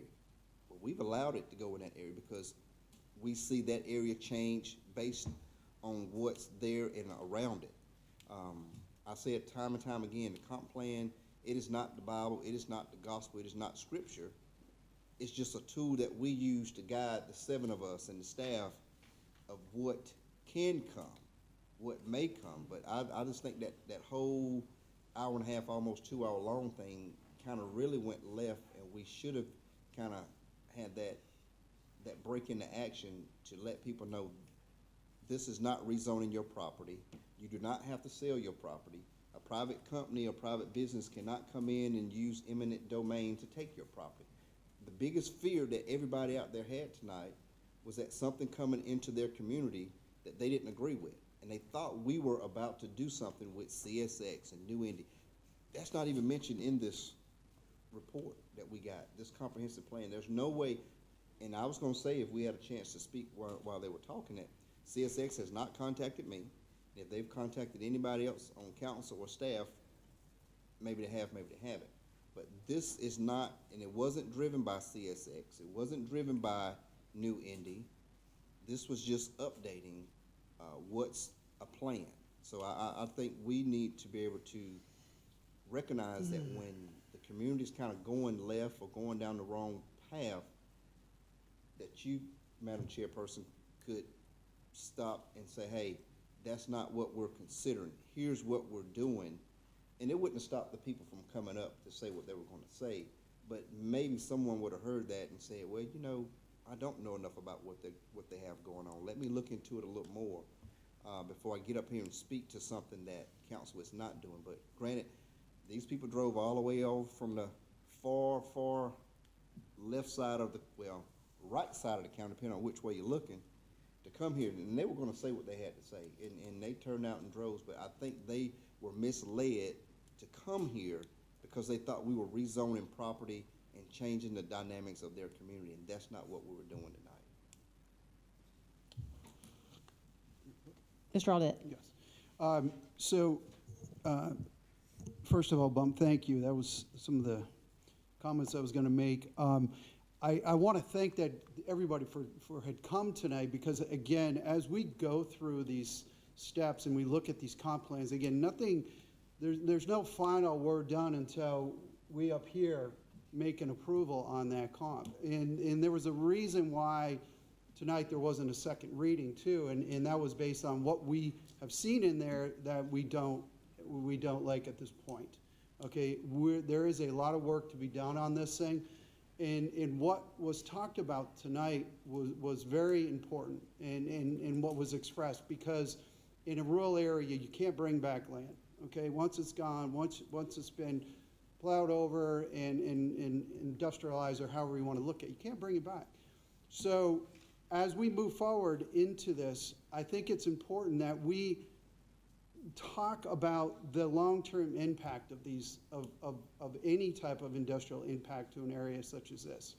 Because it's critical, again, to listen to the people that live in that area and to understand why they moved there, and what's going to make that place continue to be the place that they moved over there to keep it, especially with lots that large and a lifestyle as they're living. It's critical to the people of that area. So again, there's still a lot of work to be done up here around talking on this comp plan. But again, there was a reason why we didn't have this second vote tonight, is because we have a lot of concerns about what we saw, and we're going to walk through this and address them. So that's it for me. Thank you. Ms. Cloninger? Okay. Four things that, fast things that I took away from this.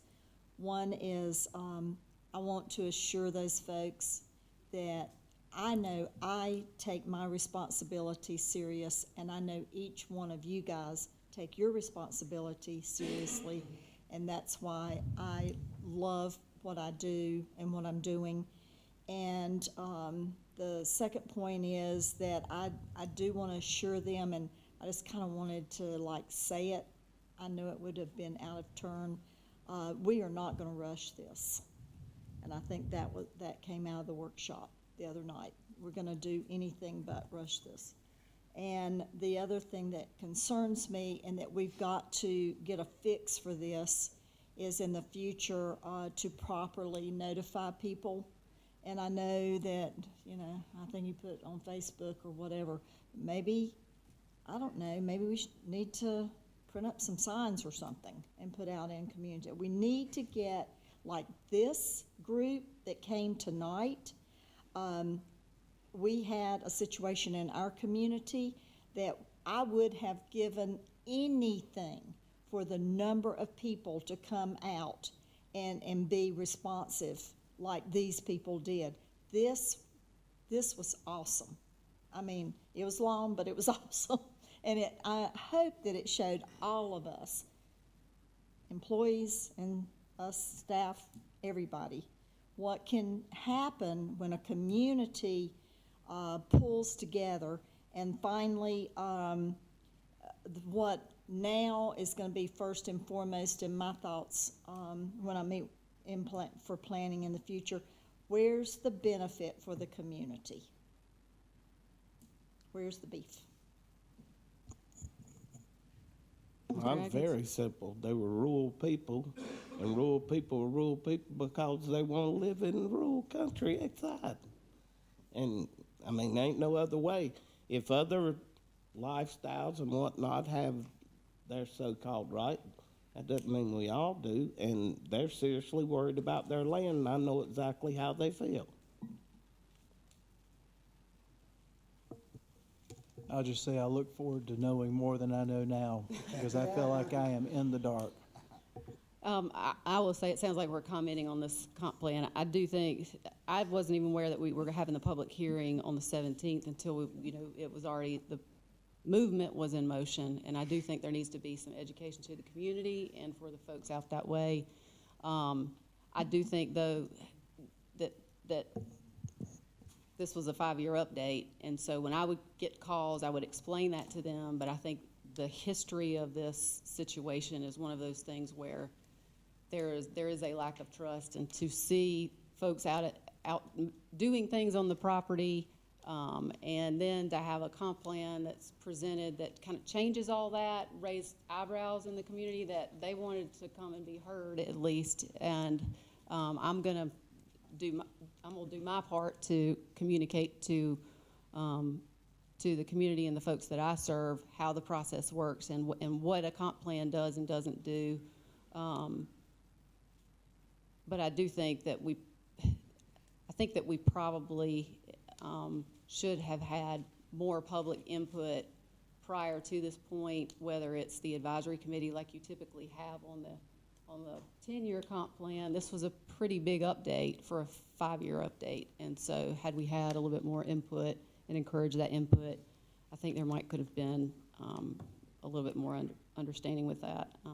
But I think those are points well taken, and I think we'll keep moving ahead. And as it stands right now, the council members will be taking a look at their respective districts, a stare and compare, as coined by Mr. Audette. We'll do that, and then I don't think that has there been a date set by staff yet for second reading? No, and I encourage any and all of you to please reach out to me, and I think we have one meeting set up already, and anytime you're available, we can make different locations work, whether it's in York, Rock Hill, or even Fort Mill. So please reach out to me and we'll coordinate those district meetings. And there's no timetable established on that second or third reading yet. It's whenever council feels like we all have a chance to opine. Ms. Love? So I just want to say that I think it's great when people show up, and early on, you know, I was part of a crowd like that back before I ran for council, and maybe had this council been in place, I wouldn't have had to run, because maybe everybody would have listened like I feel like this council listens and will listen going forward. One of my biggest, I don't know what the word, is disheartening when people come to a council meeting and feel like they have to beg us or order us to do the right thing, knowing that, you know, from my point of view, we generally do the right thing. And I just want to commend you on you know, the people showed up, and what I want to say is that to all of those people, if I had been standing outside the door, I would have said to them, I really don't think you have to worry, because I think your council person has got your back 100% at all times, because I see that. And so it just, you know, for us to sit here and listen to them, and then they leave. So they're not even here for this part. Maybe they'll go home and tune in or watch it themselves, but you know, they've left and they've gone home, and in their minds, they're very concerned about their community. And I've been in those shoes. I was not as successful as they're probably going to be in getting what they want or don't want. And so I just want to say that it's always good for people to show up, but at the same time, communicate with that council person and kind of know what's going on. You can go online, yorkcountygov.com, and click on Notify Me.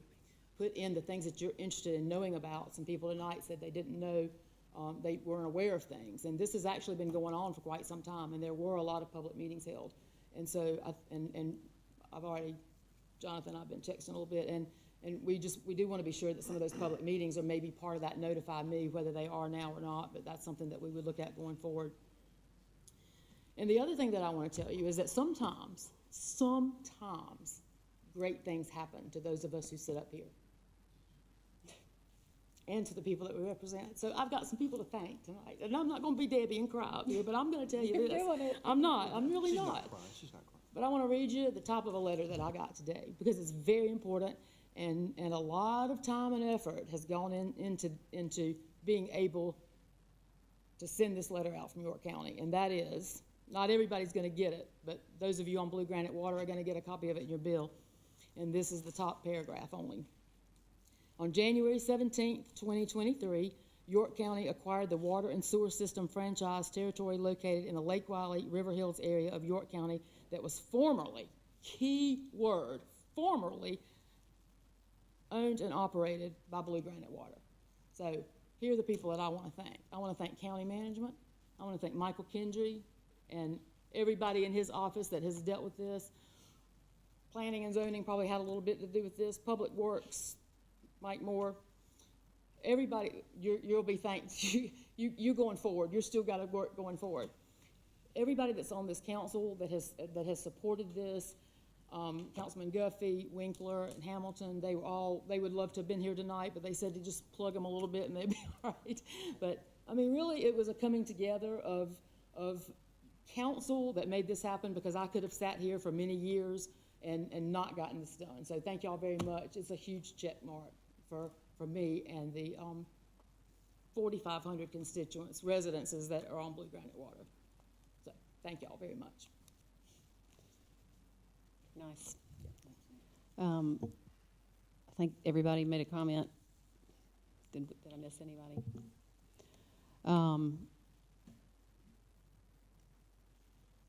The only other thing, echoing some of the other stuff, I think one of the things in terms of being transparent, just making sure that we are, anything that needs to be referred to committees, that we've identified that.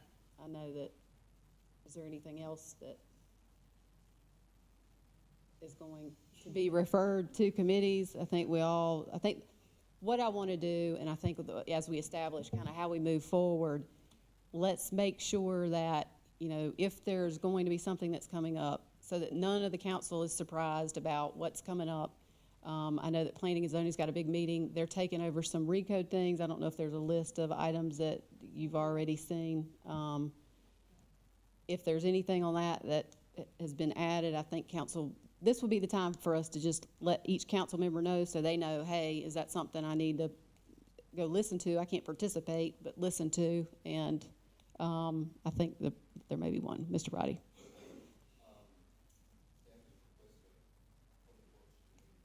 January 24th to discuss our recycling center. So okay, we've scheduled a public works meeting. I think it's at 5:30 on the 24th. Did we confirm that? Yeah. Okay. Centers. Thank you. I know we have planning and zoning that has carryover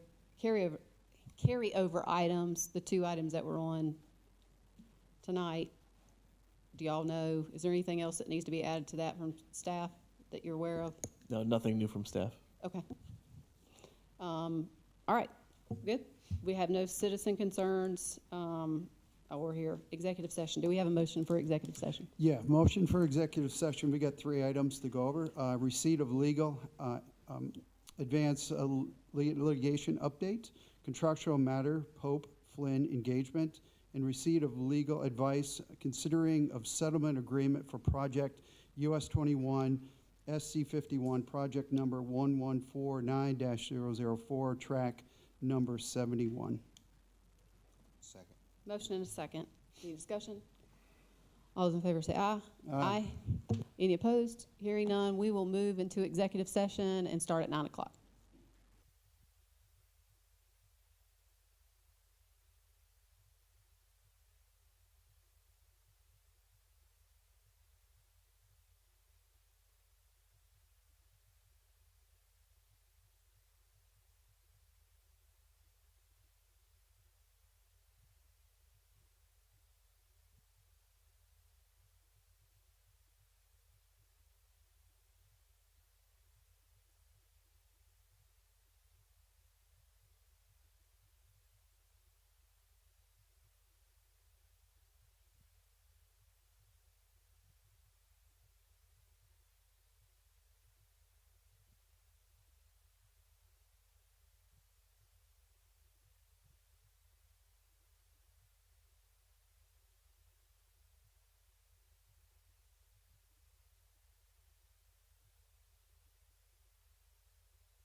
We are out of executive session. No action was taken. Do we have any motions? Yes, we have two motions. The first one, motion to amend the Pope Flynn engagement.